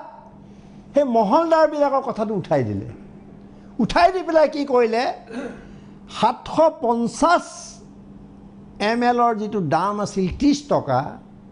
সেইটো 600 ml নিৰ্ধাৰণ কৰিলে 50 টকা। তাৰমানে 750টো 600লৈও আহিলে আৰু দাম বঢ়াই দিলে। এতিয়া ফলত কি হ'ল, সাধাৰণ মানুহে, এজন মানুহে চুলাই খায় বা আছাম এক্সাইজ খায়, তেওঁ এটা এলকহলিক হয়, কিবা হয়, সেইটো এটা বেলেগ কথা। মদ খাই আমি তৎক্ষণাত তেওঁলোকক তাৰ পৰা আঁতৰাই আনিব নোৱাৰোঁ, আৰু এইটোত কোনেও বাধা নিদিয়ে, কাৰণ তেওঁলোকৰ মদৰ বটল এটা দি মদ অলপ খুৱাই পেলাই যদি আমি ভোট কিনিব পাৰোঁ, তাতকৈ আৰু সুবিধা কি, গণতন্ত্ৰ ৰক্ষাৰ কাৰণেতো আৰু তাতকৈ উত্তম মাধ্যম একো নাই। গতিকে তাত কি হ'ল, এইটো খুব লক্ষ্য কৰিবলগীয়া কথা। চুলাইতকৈ কি হ'ল, দাম বেছি হ'ল, পৰিণাম কম হ'ল। ফলত কি হ'ল, মানুহে সেই মদটো কিনি খাব নোৱাৰা হ'ল, সামৰ্থ্যই তেওঁলোকৰ নুকুলোৱা হ'ল। গতিকে আৰু এবছৰ পূৰ্বে মহলৰ মদৰ চাহিদা আছিল 60,000 কেছ, 12 পিচকৈ থাকে তাত। গতিকে কি হ'ল, এই যে খেলি মেলিটো হৈ গ'ল, তেতিয়া সেই দুষ্ট চক্ৰটোৱে তাৰ সুযোগ লৈ ল'লে। এই বস্তুবিলাক মই যিবোৰ উল্লেখ কৰিলোঁ, তেনেধৰণে সকলোৱে তাত উজনি অসমত, মই এইটো কৈছোঁ যে তাত তেতিয়া এই চুলাই মদ বনোৱাৰ কাৰবাৰটো আৰম্ভ হ'ল। এই কথাটো ৰূপজ্যোতি কুৰ্মীয়ে জানে, এই কথাটো মবিনাই জানে, মই জানো, বাৰ্কী প্ৰসাদ তেলেংগাই জানে, সকলোৱে জানে, দত্ত আছে তেখেতে জানে, কেৱল নেজানে চৰকাৰে। তাতেই ৰহস্য, নাজানে চৰকাৰে, নাজানে আবকাৰী বিভাগে। এতিয়া মই এইটো আলোচনা নিশ্চয় হ'ব যে আবকাৰী বিভাগৰ তাৰ বিষয়াসকলে কি কৰিছিলে, তেওঁলোকে নাজানিছিল নেকি, আচলতে জানিছিল। গতিকে এই ঘটনাটোৰ মাজেৰে এখন চৰকাৰ কিমান দায়িত্বজ্ঞানহীন হ'ব পাৰে, আৰু এই চৰকাৰৰ যে দুৰ্নীতি বিৰোধী যিটো শ্লোগান, এটা শ্লোগানত পৰিণত হৈছে, এই কথাটোৱে আকৌ এবাৰ প্ৰমাণিত কৰিছে। কাৰণ এই আবকাৰী বিভাগৰ মই কম দৰকাৰ হ'লে যে তাত কিমান দিন ধৰি, আজি ডুমডুমাত 10জন মানুহৰ মৃত্যু হৈছিল এই বছৰত, যোৱা বছৰ। তাৰপিছত তেজপুৰত মৃত্যু হৈছিল 7জনৰ। তেতিয়া তদন্ত ঘোষণা কৰা হৈছিলে। তদন্তত কি হ'ল যে যিটো গেলেনত কঢ়িয়াই নিয়ে, সেই গেলেনটোত অলপ কিবা বেয়া বস্তু আছিল বুলি তদন্ত সামৰি পেলালে। গতিকে আজি তদন্ত ক'ত হৈছে, কোনে কৰিছে তদন্ত? এই যে গ্ৰেপ্তাৰ কৰা মানুহবোৰ, গ্ৰেপ্তাৰ কৰা হ'লতো সংখ্যা নে প্ৰকৃততে তেওঁলোক অপৰাধী? এই কথাবোৰ কিন্তু আজি ক'তো উত্তৰ নাই। ফৰেনচিক লেবৰেটৰীলৈ পঠোৱা হ'লনে নাই? ফৰেনচিক লেবৰেটৰী কি কয়, ৰিপৰ্ট কি? আজি আমি মন্ত্ৰীগৰাকীক মাতিছিলোঁ, এজন ব্যক্তিগতভাৱে তেখেত এগৰাকী ভাল মানুহ বুলি সকলোৱে কয় যে তেওঁ খুব দুৰ্নীতি নাই, কিন্তু হ'লে কি হ'ব, তেওঁ যদি বিভাগটোক চলাব নোৱাৰে, কেইজনমান বিষয়াৰ কথামতে যদি তেওঁ পৰিচালিত হয়, তেতিয়াহ'লে তেওঁ কেতিয়াও এনেকুৱা এটা বিভাগক কেতিয়াও মানে নেতৃত্ব দিব নোৱাৰে। গতিকে মই অন্যান্য কথা আহিব, ইয়াত বহুত কথা আছে, কেৱল এইটো কথা যে চৰকাৰ দায়ী, আৰু এখন চৰকাৰে নিজৰ ব্যৰ্থতা স্বীকাৰ কৰিলেহে সমস্যা সমাধানৰ আশা থাকে। আৰু আজি অসমত এইটো হৈছে যে মানুহ মৰিছে, 2 লাখ টকা ঘোষণা কৰি দিছে, সেয়া ৰাইজৰ ধন, কোনো সৰ্বানন্দ সোণোৱাল বা হিমন্ত বিশ্ব শৰ্মাৰ জেপৰ ধন নহয়, ৰাইজৰ ধন। গতিকে আজি 2 লাখ টকা ঘোষণা কৰিছে, কাইলৈ ক'ৰবাত কিবা এটা, কিন্তু সমস্যাটো সেইটো নহয়। সমস্যাটো হৈছে যে তেওঁলোকে এই কামবোৰৰ কাৰণে, তেওঁলোকৰ নিজৰ ৰাজনীতি চলাই নিবৰ কাৰণে তেওঁলোকে এইবিলাক কথাত উৎসাহিত কৰিছে। সেইকাৰণে এই সমস্যাৰ সমাধান নাই, বৰং বাঢ়িব। 10জন মৰিছে নে 20জন, এজন মানুহৰ জীৱনৰ বহুত মূল্য আছে। 10জন মৰিছে, 20জন মৰিছে, সেইটো কিমান মৰিলে সেইটো ডাঙৰ কথা নহয়। কিন্তু এইটো ডাঙৰ কথা হ'লে যে এচাম মানুহক এটা ভোট বেংক হিচাপে ব্যৱহাৰ কৰিবলৈ গৈ তাত যি খুচি তাকে কৰা হৈছে, চুলাই মদৰ প্ৰচলন কৰা হৈছে। সেই এজন মানুহে চুলাই মদৰ ব্যৱহাৰ কৰি মানুহ মাৰিছে, হত্যাকাৰী, কিন্তু তাক দেখে যিসকলে চকু মুদি আছে তেওঁলোকক সমানেই হত্যাকাৰী, সমানেই দেয়। নিশ্চয় সমগ্ৰ অসম শোকত আচলতে ম্ৰিয়মান হৈ পৰিছে এই সমগ্ৰ ঘটনাৰ প্ৰবাহত। আৰু দুগৰাকী অতিথি আছে, আলোক দত্ত ডাঙৰীয়া আছে, তেলেংগা ডাঙৰীয়া আছে, প্ৰাক্তন মন্ত্ৰী। আমাৰ সময় হৈছে বিৰতিৰ পিছত আমি আন দুগৰাকী অতিথিৰ ওচৰলৈ যাম, উৎপল বৰাৰ ওচৰলৈও যাম, কিন্তু বিৰতিৰ পিছত।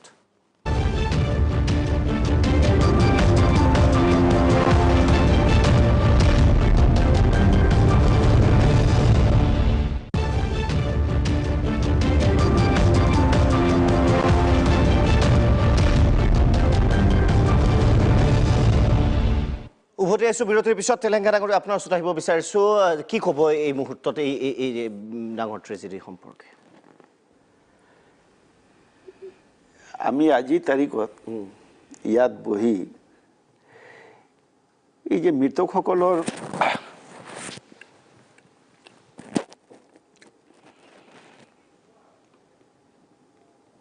আমি বুজিব পাৰিছোঁ ডাঙৰীয়া, আপুনি যিহেতু এই চাহাবা জনগোষ্ঠীৰ মানুহ, আৱেগ যথেষ্ট আছে, আপুনি সেই শিশুবিলাকক দেখিছে, আপোনাৰ আত্মিক সম্পৰ্ক এটা আছে। সবতকৈ ডাঙৰ কথা হ'ল আমি ৭০ দশকত মই চাহ জনজাতিৰ ছাত্ৰ সন্থাৰ সভাপতি দীনেশ্বৰ তাছা, আমি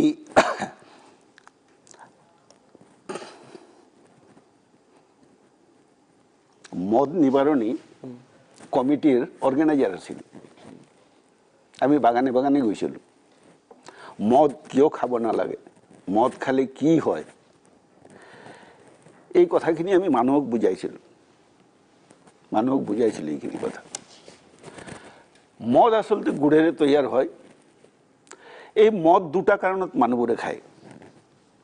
এটা হ'ল সেইসকলে নিজৰ জীৱনটোক পাহৰি থাকিবৰ কাৰণে। বলিয়া মানুহে কিয় হয়, ভাল মানুহ কোনোদিন বলিয়া হ'ব নোখোজে, পাগল হ'ব নোখোজে। মদ খাই মানুহে বলিয়া কিয় হ'ব লগা অৱস্থা হৈছে? আজি এই চাহ জনগোষ্ঠীৰ মানুহখিনি এই জাৰ কালিটোত কলম কাটিবৰ কাৰণে যায় বাগানলৈ। ৰাতিপুৱা পোহৰ নহয় এইসকলে চাহ বাগানখনলৈ যায়, বেলি ওলাই নাথাকে, নিয়ৰ পৰি থাকে, তাৰ মাজত সেইসকলে বাগানলৈ যাব লগা হয়। আৰু এই পাত ছিঙাৰ দিনত যিবোৰ মহিলা পাত ওজন কৰি ঘৰলৈ ঘূৰি আহে, ঘৰত আহি সেইসকলে চাকি বাতি জ্বলাবৰ কাৰণে সূৰ্যক দেখা নাপায়, এন্ধাৰ লাগে। আইন আছে, এই চাহ বাগিচাত যিমানবোৰ এক্ট গোটেইবোৰ চেণ্ট্ৰেল এক্ট, কেন্দ্ৰ চৰকাৰৰ আইন সেইবোৰ। আজি তাৰিখত যিবোৰ মদ খাই মানুহে মৰিব লগা অৱস্থা হৈছে, এই মদবোৰ কোনে বনাইছে? এইবোৰ কোনে নাজানে? তাত য'ত এই ঘটনাবোৰ ঘটিছে তাত বিধায়ক নাইনে? সেই অঞ্চলত একোখনকৈ থানা নাইনে? সেই অঞ্চলত SP নাইনে? সেই অঞ্চলত DC নাইনে? তাত এক্সাইজ ইন্সপেক্টৰ নাইনে? তাত চাহ মজদুৰ সংঘৰ মানুহ নাইনে? তাত ছাত্ৰ সন্থাৰ মানুহ নাইনে? চাহ জনজাতি ছাত্ৰ সন্থাৰ মানুহ নাইনে? তাত সমাজ সেৱক নাইনে? তাত চাহ বাগিচাৰ মেনেজাৰ নাইনে? কোন নাই? কোনে নাজানে তাত এইসকলে মদ খাইছে বুলি কয়? তাত মদ এইভাৱে চলে বুলি কয়, কোনে নাজানিছে? সেইসকলে ওচৰত থকা হাবিত আজিকালি মদ তৈয়াৰ হয়। আগৰ দিনত মানুহে পেট চলাবৰ কাৰণে, নিজে ভাত মুঠা খাবৰ কাৰণে সেই মাৰোৱাৰী দোকানৰ পৰা লালি গুড় 2 কেজি 3 কেজি আনি তাত এই যিটো লাও পানীত দিয়া যিটো বগা গুটি, তাক দি পেলানি সেইসকলে মদ বিক্ৰী কৰিছিল। 6 বটল 5 বটল 7 বটল মদ বিক্ৰী কৰি সেইসকলে পৰিয়াল চলাইছিল। আৰু আজিৰ তাৰিখত এদল দেশ সেৱকে ওচৰত থকা ফৰেষ্টখনত ড্ৰামে ড্ৰামে মদ বনায়, ড্ৰামে ড্ৰামে। তাত থকা য'ত এইবোৰ ধৰিবৰ কাৰণে গৈছে তাত থকা মানুহে কৈছে যে আমি পাৰ ডে 60,000 rupees কামাই কৰোঁ। পাৰ ডে 60,000 টকাৰ এটা এটা ঘাটিৰ মদ হয়। কোনখন জিলাত নাই? কোনখন জিলাত নাই? প্ৰতিটো দেওবাৰে কুকুৰা যুঁজৰ নামত চাহ বাগিচাবোৰত যিটো দেওবাৰে কুকুৰা যুঁজ হয়, তাত সমানে মদ বিক্ৰী হয়। দোকানে মদ বিক্ৰি হয় কোনে দেখা কিন্তু কোনেও একো কৰা নাই নিশ্চয় কোনে দেখা নাই তাক আলোক দত্তৰাং গোটেই পলিচিটো এখেতে যথেষ্ট আৱেগিক হৈছে আৰু গোটেই বিষয়টো যিহেতু তেওঁ আৱেগিকভাৱে সম্পৰ্কিত মানুহৰ লগত আৰু স্বাভাৱিক আপোনাৰ ওচৰত গোটেই পলিচিটোত ক'ৰবাত খেলি মেলি আছে নে আপোনাৰ মতে সমস্যাটো ক'ত দেখিছে আপুনি পলিচি এইখন চৰকাৰৰ দিনত বনোৱা হৈছিলে 2000 চনত এক্সাইজ এক্ট যিখন আমাৰ 1910ৰ এক্সাইজ এক্টখন আছিলে 2000 চনত এক্টখন চেঞ্জ কৰিছিলে কিন্তু বিধানসভাত সেইখন পাছ কৰিলে কিন্তু নটিফাই নকৰাৰ কাৰণে সেইখন এক্ট পৰিণত নহ'ল কিন্তু 2016 চনত সেইখন এক্ট বনাই দিলে আৰু যথেষ্ট কঠোৰভাৱে সেইখন বনাই দিলে তাৰ পিছতো পৰিপূৰক এক্ট বনাইছে যথেষ্ট কঠোৰ হৈছে কিন্তু ডিষ্ট্ৰিক্ট এডমিনিষ্ট্ৰেশ্যনৰ ফেইলৰ এই বস্তুটো টোটেলি ডিষ্ট্ৰিক্ট এডমিনিষ্ট্ৰেশ্যনৰ ফেইলৰ ডিষ্ট্ৰিক্ট যিহেতু এজন ডেপুটি কমিশ্যনাৰ কালেক্টৰ তেওঁ ৰেভিনিউ চাব পাৰে এক্সাইজৰ আৰু তেওঁ এক্সাইজ মানে ডিপাৰ্টমেণ্টটো কণ্ট্ৰলো কৰিব পাৰে গতিকে গোলাঘাট আৰু বৰহোলাত হৈছে গোটেই ঘটনাটো গোলাঘাট আৰু বৰহোলাত হৈছে বাকী সৰু সৰু ঠাইত হৈ আছে এইখিনি বাৰু তেনেকৈ কোনোবা ঠাইত মদ খাই মৰেই মানুহ যিমানে ভাল মদ নাখাওক মদ খাই বেছি মদ খালে মানুহ মৰিবই সেইখিনি মৰিছে কিন্তু এতিয়া মই যিটো খবৰ পাইছোঁ একেখন ট্ৰাকতে এই ৰুটটোত ছাপ্লাই হৈছে আৰু এই ট্ৰাকখনত ফিটকিৰি গৈছে লালিগুৰ গৈছে আৰু আপোনাৰ ইউৰিয়া সাৰ গৈছে আৰু সেইখিনি সাৰ এইখিনি মানে ডেলিভাৰী কৰিছে গোটেইখিনি ডেলিভাৰী কৰাৰ পিছত আৰু সেই যিটো কোৱান্টিটি আছে কোৱান্টিটিটোত এই আপুনি এইকেইদিনত বতৰটো চেঞ্জ হৈ গ'ল হঠাৎ বতৰটো চেঞ্জ হৈ গ'ল ডিমাণ্ডটো বহুত বাঢ়ি গ'ল গতিকে বেছি মিলাই দিলে কালি কোনোবা এটা ইণ্টাৰভিউত মই দেখিছোঁ যে মই 10 টকাৰ খালোঁ কাৰণে মই বাচি গ'লোঁ সি অলপ বেছি খালে কাৰণে সি মৰি গ'ল মানে কোৱান্টিটিটো অলপ বেছি খালে তাতে বিষটো আছিলে কিন্তু এই গোটেই বিষয়টো ছুপাৰভাইজ কৰিব লগাটো আল্টিমেটলি আবকাৰী বিভাগ বা এক্সাইজ মন্ত্ৰী হয় বাবে মন্ত্ৰীজন আছে গতিকে ইনপুটবিলাক নিশ্চয় পাই আছিল ডেফিনেটলি কংগ্ৰেছৰ যিটো কৈছে 1000টা ভুল আছিল সেইবাবে they are out of power definitely সেইটো আছে কিন্তু এই 2.5 বছৰত আপুনি কি দেখিছে যে মন্ত্ৰীৰ ফালৰ পৰা যিটো আল্টিমেট অথৰিটি তেওঁ 2.5 বছৰত এই চুলাই মদটো বন্ধ কৰাৰ কাৰণে তেওঁ যথেষ্টখিনি কাম কৰিছিলে কিন্তু মন্ত্ৰী এজনে অকলে কাম কৰিব নোৱাৰে তেওঁৰ এটা ডিপাৰ্টমেণ্ট আছে এতিয়া তেওঁৰ ডিপাৰ্টমেণ্টত কনিষ্টেবল এছিষ্টেণ্ট ইনস্পেক্টৰ ডেপুটি ছুপাৰিনটেণ্ডেণ্ট এইটো লেভেললৈকে থাকে এই ফিল্ডত যিখিনি কাম কৰে সেইখিনি হ'ল কনিষ্টেবল আৰু এছিষ্টেণ্ট ইনস্পেক্টৰ এতিয়া এছিষ্টেণ্ট ইনস্পেক্টৰ দুজন এছিষ্টেণ্ট ইনস্পেক্টৰ তেওঁলোকে নিলম্বিত কৰিছে গোলাঘাটৰ দুজন ইনস্পেক্টৰ তাৰ এজনক আমি আজি 1 বছৰ আগতে যিজন আছিল দুজন কৰিছে তাৰ এজনক আমি আজি 1 বছৰ আগতে কৈছিলোঁ যে তেখেত 17 বছৰ হৈছে তেখেতক ট্ৰেন্সফাৰ কৰি দিব লাগে সেইটো আমি কমিশ্যনাৰ আবকাৰী আয়ুক্ত তেওঁলোকক জনাব পাৰি এই দুজন মানুহকে জনাব পাৰি যথেষ্ট সততা এওঁলোকৰ এই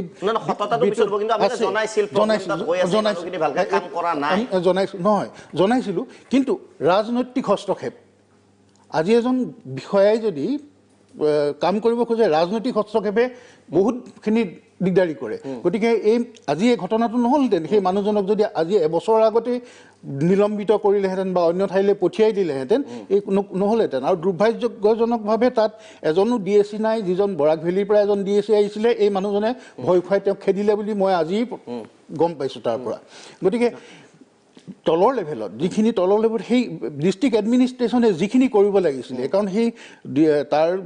প্ৰত্যেকখন জিলাৰ আবকাৰী বিভাগটো ডেপুটি কমিশ্যনাৰজনৰ আণ্ডাৰত থাকে তেওঁ যথেষ্টখিনি কাম কৰিব পাৰে সেইখিনি ডিষ্ট্ৰিক্ট এডমিনিষ্ট্ৰেশ্যনৰ গোটেই ফেইলাৰ আৰু আচলতে গোটেই মেকানিজিমটো শৰ্টত গোটেই কোলেপছড এটা মেকানিজিম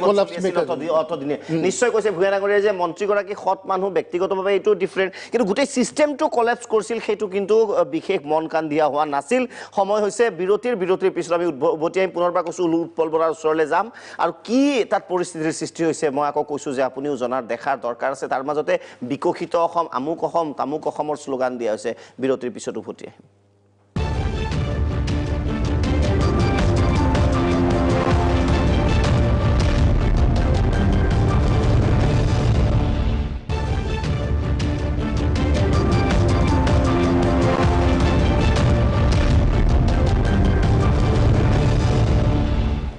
উভতি আহিছোঁ বিৰতিৰ পিছত আমি পোনপটীয়াভাৱে পুনৰবাৰ উৎপলৰ ওচৰলৈ যাব বিচাৰিছোঁ উৎপল বৰা পুনৰবাৰ আপোনাৰ ওচৰলৈ যাব বিচাৰিছোঁ যি দৃশ্য আপুনি ইতিমধ্যে আমাক দেখুৱালে সমগ্ৰ দৃশ্য যথেষ্ট হৃদয় বিদাৰক পুনৰ আপোনাৰ ওচৰত আহিছোঁ উৎপল বৰা কি পৰিস্থিতি কিদৰে শোকহ বিহ্বল হৈ পৰিছে জনতা দেখাওক হয় দীপক শৰ্মা, মই আৰু প্ৰায় 7-8টা দল সংগঠন আছে, তেওঁলোকৰ প্ৰতিক্ৰিয়া ল'ম আৰু বিভিন্ন লোক এতিয়া ওলাই আহিছে। প্ৰাগ নিউজ আজি অনুষ্ঠান বুলি গম পাই এতিয়া ৰাইজ আহিয়ে আছে ইয়ালৈ। মই মাত্ৰ এটা কথা ক'ব বিচাৰিম, বিৰতিৰ আগত আপুনি এজন আমাৰ ষ্টুডিঅ'লৈ নিমন্ত্ৰণ কৰা এজন ব্যক্তিৰ মন্তব্য লৈছিলে। তেখেতে কৈছিলে যে কঠোৰ আইন বনোৱা হৈছে আৰু মন্ত্ৰী ডাঙৰীয়া সাংঘাতিক ধৰণে কঠোৰ হৈছে। মই আপোনাৰ দ্বাৰা চৰকাৰ বা বিভাগক ক'ব বিচাৰিম, পৰাগ চেতিয়া বুলি আপোনালোকে এজন ইয়াৰ ASIক আপোনালোকে নিলম্বিত কৰিছে গোলাঘাটত। তেওঁ ঘৰটো যোৰহাটৰ ক্লাব ৰোডত। এবাৰ আপোনাৰ মন্ত্ৰী বা মন্ত্ৰীৰ আপোনাৰ কোনোবা মানুহ এজন পঠিয়াই দিয়ক। তেওঁ ঘৰটো আৰু শ্বপিং মলৰ মাজত পাৰ্থক্য নাই। এজন ASI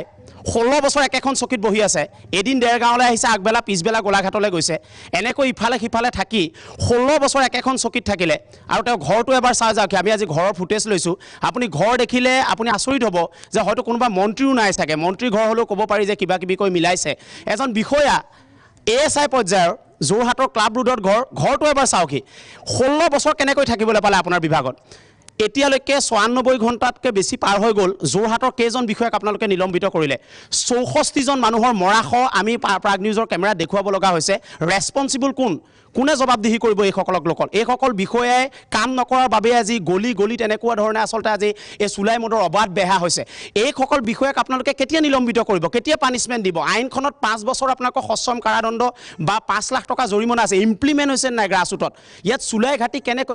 গলি চুলাই ঘাটি ইয়াত বাগানীয়া লোকসকলক এতিয়াও সেই পৰ্যায়ৰ সেই ব্ৰিটিছৰ দিনত নিমখ খোৱা সেই মানুহৰ লেখীয়াকৈ আপোনালোকে তুলনা কৰি আছে বা বিভাগে বা ৰাজনৈতিক দলবিলাকে তুলনা কৰি আছে। সেইসকল লোকৰ কি অৱস্থা এবাৰ আপোনালোকে ইয়ালৈ গ্ৰাছৰুটলৈ আহি চাওক। আজি এনেকুৱা লাইনবিলাকত কি অৱস্থা তেওঁলোকৰ। আজি একে ঘৰ মানুহৰ 4জন মানুহ ঢুকাইছে। মই সেই মানুহজনৰ ওচৰলৈ যাম। 4জন মানুহ ঢুকুৱা মোক ল'ৰাজন লাগে। ইয়াত কোনজন আছিলে ল'ৰাজন? মই ইয়ালৈ আহিছোঁ। আপুনি এই ল'ৰাজনক লৈ যাব আৰু আপোনাৰ যোৰহাটৰ ডিপাৰ্টমেণ্টটো চলাই আহিব এবাৰ। আপোনাৰ এই কোমল চকীত বহি থকা মানুহকেইজনক এবাৰ ক'ব যে কিমান দিন আৰু আপোনালোকে ইয়াত টকা খাই পেলাই চাকৰি কৰিব। আপোনাৰ ঘৰৰ কেইজন ঢুকাইছে? মোৰ 4জন। মোৰ দাদা ঢুকাইছে, খুৰা আৰু ভাইটি ঢুকাইছে। হয়। মানুহ কিমান আছে ঘৰত? আৰু মানুহ নাই। আমাৰ খুৰা ঘৰত মাত্ৰ এজন ল'ৰা বাচি গৈছে আৰু আমাৰ ঘৰত মই অকলে আছোঁ এজন, তেনেকুৱা আছোঁ। আৰু নবৌ আছে, নবৌকেইজনী আমাৰ লগত। এটা কথা কওকচোন, মই সুধিছোঁ, বেয়া নাপাবা। আপুনিও খায় নেকি? মই নাখাওঁ। আপুনি ঘৰৰ বাকীসকলক কিয় নুবুজালে যে খাব নাপায়? মই আৰম্ভণিৰ পৰা বুজাই আছিলোঁ আৰু ময়ো কম, কেতিয়াবা কাজিয়া ফেচালো হৈ যায় আমাৰ দাদাহঁতৰ লগত। আৰু মইতো সৰু হৈ আৰু ইমানটো বুজাব পাৰিম, কিন্তু মাৰিব বা হেৰি কৰিবতো নোৱাৰোঁ। মই যিহেতু সৰু হয়, মই ডাঙৰ হোৱা হ'লেও মই কিবা এটা কৰিলোঁহেঁতেন, কিন্তু তেনেকুৱাতো মই একো কৰিব নোৱাৰিলোঁ। কথাৰে বুজালোঁ আৰু যিমান পাৰিলোঁ। আৰু এই মানুহজনৰ বক্তব্যটো আপোনালোকে ৰাখি থওক, আপুনি মনত ৰাখক। আৰু কাইলৈ যোৰহাটৰ অফিচাৰ কেইজনক মাতি নি সোধক যে কি কৰি আছে যোৰহাটত। 64জন মানুহ মৰাৰ পিছত আৰু এটা শূন্য লাগিব নেকি পিছফালে? 640। তেতিয়াহে ইয়াত আপোনালোকৰ ডিপাৰ্টমেণ্টটো আচলতে সচেষ্ট হ'ব নেকি? এই কথাবিলাক সোধক আপোনালোকে। ইমপ্লিমেণ্ট হৈছে নাই কথাটো সোধক আচলতে, ইয়াত হৈছেনে নাই কাৰোবাৰটো। মই কালি পৰিমল চক্ৰৱৰ্তীক আপোনালোকে ঘেৰাও কৰিছিলে। মন্ত্ৰীজনে মোৰ সন্মুখত DIGলৈ ফোন কৰিছিলে, 4জন বেপাৰীক ধৰিবলৈ কৈছিলে। ধৰিলে নাই? নাই, আজিলৈকে এইটো ধৰাই নাই। যোৰহাট জিলা প্ৰশাসনৰ মানে কুম্ভকৰ্ণৰ নিৰ্দাত আছে বুলি আমি জানিছোঁ আৰু তেওঁলোকে আচলতে গোটেই বিষয়টো মিলাই পেলাইছে। আচলতে দুৰ্ভাগ্যজনক কথা, বিভাগীয় মিলাই পেলাইছে মানে এইটো আগতে বেল চেলৰ কথা পাতি একদম ধুনীয়াকৈ অংক কৰি দিছে যোৰহাট প্ৰশাসনে। আৰু লগতে বিভাগীয় মন্ত্ৰীয়ে তেওঁ কোৱা স্বত্বটো আজিলৈকে DIGলৈ ফোন কৰা থাকোঁতে এছপিক ধৰিবলৈ নাই, DIGক ফোন কৰিছে। DIGয়ে যে এজন বিভাগীয় মন্ত্ৰীক এলাগি গৈছে, তাতকৈ দুৰ্ভাগ্যজনক কথা পৰিমল চক্ৰৱৰ্তীলৈ আছেনে বাৰু? তেওঁ আচলতে পদত্যাগ কৰিব লাগে এই বৰ্তমান সময়ত। মই আৰু এজনৰ ওচৰলৈ লৈ 2জন যুৱকৰ ওচৰলৈ যাওঁ। সদৌ অসম ছাত্ৰ সন্থা আছে আৰু যুৱ ছাত্ৰ পৰিষদ একদম প্ৰথম দিনৰ পৰা লাগি আছে। কি ক'ব মোক এতিয়া? ইয়াৰ পিছৰটো লাগে, হোৱাটো হৈ গ'ল, পিছত আপোনালোকে কি কৰিব? আপোনালোকেও কিন্তু এৱাৰনেছ কৰিব লাগিব জেগাই জেগাই আহি পেলাই। কি কৰাটো বিচাৰে? নিশ্চয়, আমি প্ৰথম পাই লাগি আছোঁ আৰু আগতেও লাগিছোঁ। আজি আমি নিজে পদক্ষেপ লয়। কালি আমি যেতিয়া এঠাইত গুৰ আছে বুলি বৰহলা প্ৰশাসনক জনাইছিলোঁ, কিন্তু তেখেতলোকে নগ'ল। ৰাতি সেই গুৰখিনি নি আজি পথাৰত পেলাই দিলে। যদি আমি প্ৰশাসনৰ আমি নিজে গ'লোহেঁতেন, নিশ্চয় সেইখিনি কালি তাত জব্দ হ'লহেঁতেন আৰু সেই যিজনে থৈছিলে তেখেতো জব্দ হ'লহেঁতেন। দোষী কোন দোষী? ইয়াৰ বাবে সম্পূৰ্ণ দোষী আমাৰ যিখন চৰকাৰ আছে সেই চৰকাৰখন আৰু যিটো আবকাৰী বিভাগ আছে সেই আবকাৰী বিভাগ। এই আবকাৰী বিভাগে যদি উচিত ব্যৱস্থা নলয়, তেতিয়াহ'লে আমাৰ কথা হৈছে কেতিয়াবা বেপাৰী ধৰি অনা বা আবকাৰী মানুহে চুলাই ভাটি আপোনাক ইয়াত কেইলিটাৰ ভাঙিলে? ইয়াত প্ৰমাণ পোৱা নাই। তেখেতলোকে কমিশ্যন লৈ গুচি যায়, কমিশ্যন লৈ ইয়াৰ পৰা গুচি যায়, তেখেতলোকক বিকিবলৈ উৎসাহ যোগাই থাকে। গতিকে অতিকে গৰিহণাযোগ্য। সদৌ অসম ছাত্ৰ সন্থা আপুনি প্ৰথম দিনাখনৰ পৰা আছে মোক কওকচোন আপোনালোকৰ ইয়াত কিমান আহে আবকাৰী বিভাগৰ মানুহবিলাক এই খাকী পোছাক পিন্ধি কিমান আহিছে কথাটো এনেকুৱা হয় তেওঁলোকে আবকাৰী বিভাগে যেতিয়া তেওঁলোকে ৰেডৰ কাৰণে আহে কিন্তু আগতীয়াকৈ বেপাৰীয়ে খবৰ পাই যায় আৰু বেপাৰীয়ে খবৰ পাই যায় তাৰপিছতহে তেওঁলোক তাত এণ্ট্ৰিটো মাৰে সেইকাৰণে এনেকুৱা নাটকবিলাক হ'লে নহ'ব তাৰমানে প্ৰথমতে আবকাৰী বিভাগে কয় যে ৰাইজৰ মাজত এৱাৰনেছ হ'ব লাগিব কিন্তু প্ৰথমতে এৱাৰনেছ আবকাৰী বিভাগত হ'ব লাগিব সংস্কাৰটো আবকাৰী বিভাগত আহিব লাগিব তেতিয়াহে আপোনালোকে এৱাৰনেছ কৰা ঠিকা ল'ব তেওঁলোকে পইচা লোৱাৰ ঠিকা ল'ব নে কি সেইটোৱে হৈ আছে সেইটো হৈছে হয় সেইটো হৈছে হয় ঠিকে আছে মই মহিলাৰ লগত অকণমান কথা পাতিম কোন বাইদেউ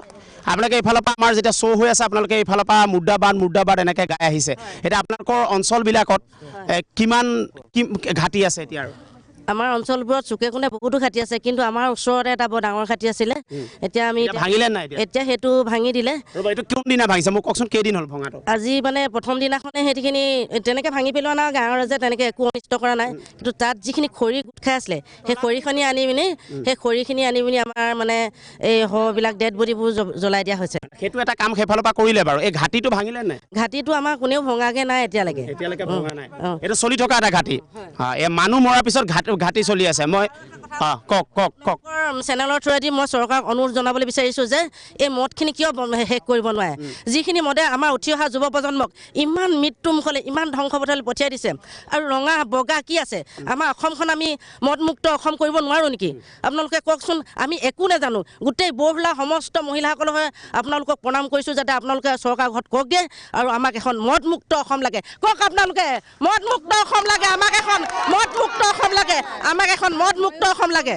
মই আহিম বাইদেউ মই আহিম আৰু দুই এজনৰ লগত কথা পাতি আছোঁ মদৰ কাৰণে এনেকুৱা ধৰণে এৱাৰনেছৰ কাৰণে মই আহি আছোঁ দে আপোনাৰ পৱন দাহঁত আহি আছোঁ আপোনালোকৰ ওচৰলৈ আপোনালোকে দিনত আজি পদভোট কৰিছে 3 ঘণ্টা সময়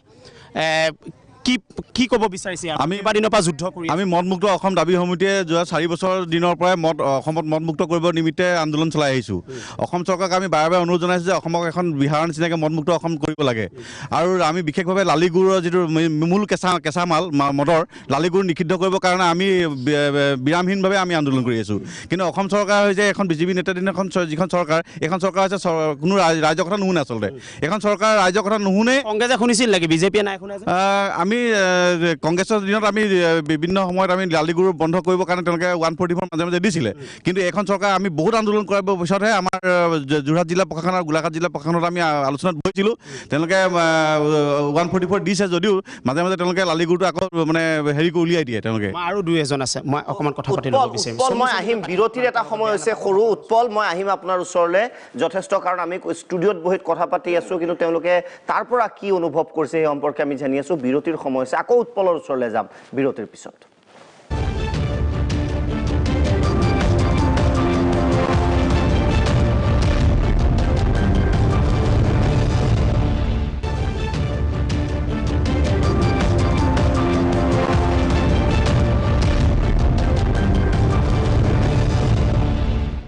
উভতি আহিছোঁ বিৰতিৰ পিছত উৎপল বৰা পুনৰ আপোনাৰ ওচৰলৈ আহিছোঁ হয় মই পোনে যাব বিচাৰিছোঁ গোলাঘাটৰ পৰা আহিছে আমাৰ এই অনুষ্ঠানৰ বাবে মই তেওঁৰ লগত কথা পাতি ল'ব যে গোলাঘাটত কি পৰিৱেশ এতিয়া তোমালোকৰ তাৰ কথাটো কোৱাচোন কিয় ইমান মানুহ মৰিবলৈ পালে আচলতে চিধা কথা এটা কথা স্পষ্টকৈ ক'ব বিচাৰিছোঁ সোণোৱাল চৰকাৰখনে এই মুহূৰ্তত গোলাঘাট আৰু যোৰহাটত তেওঁলোকৰ মন্ত্ৰী আমোলা বিষয়াসকলে আহি চাই আছে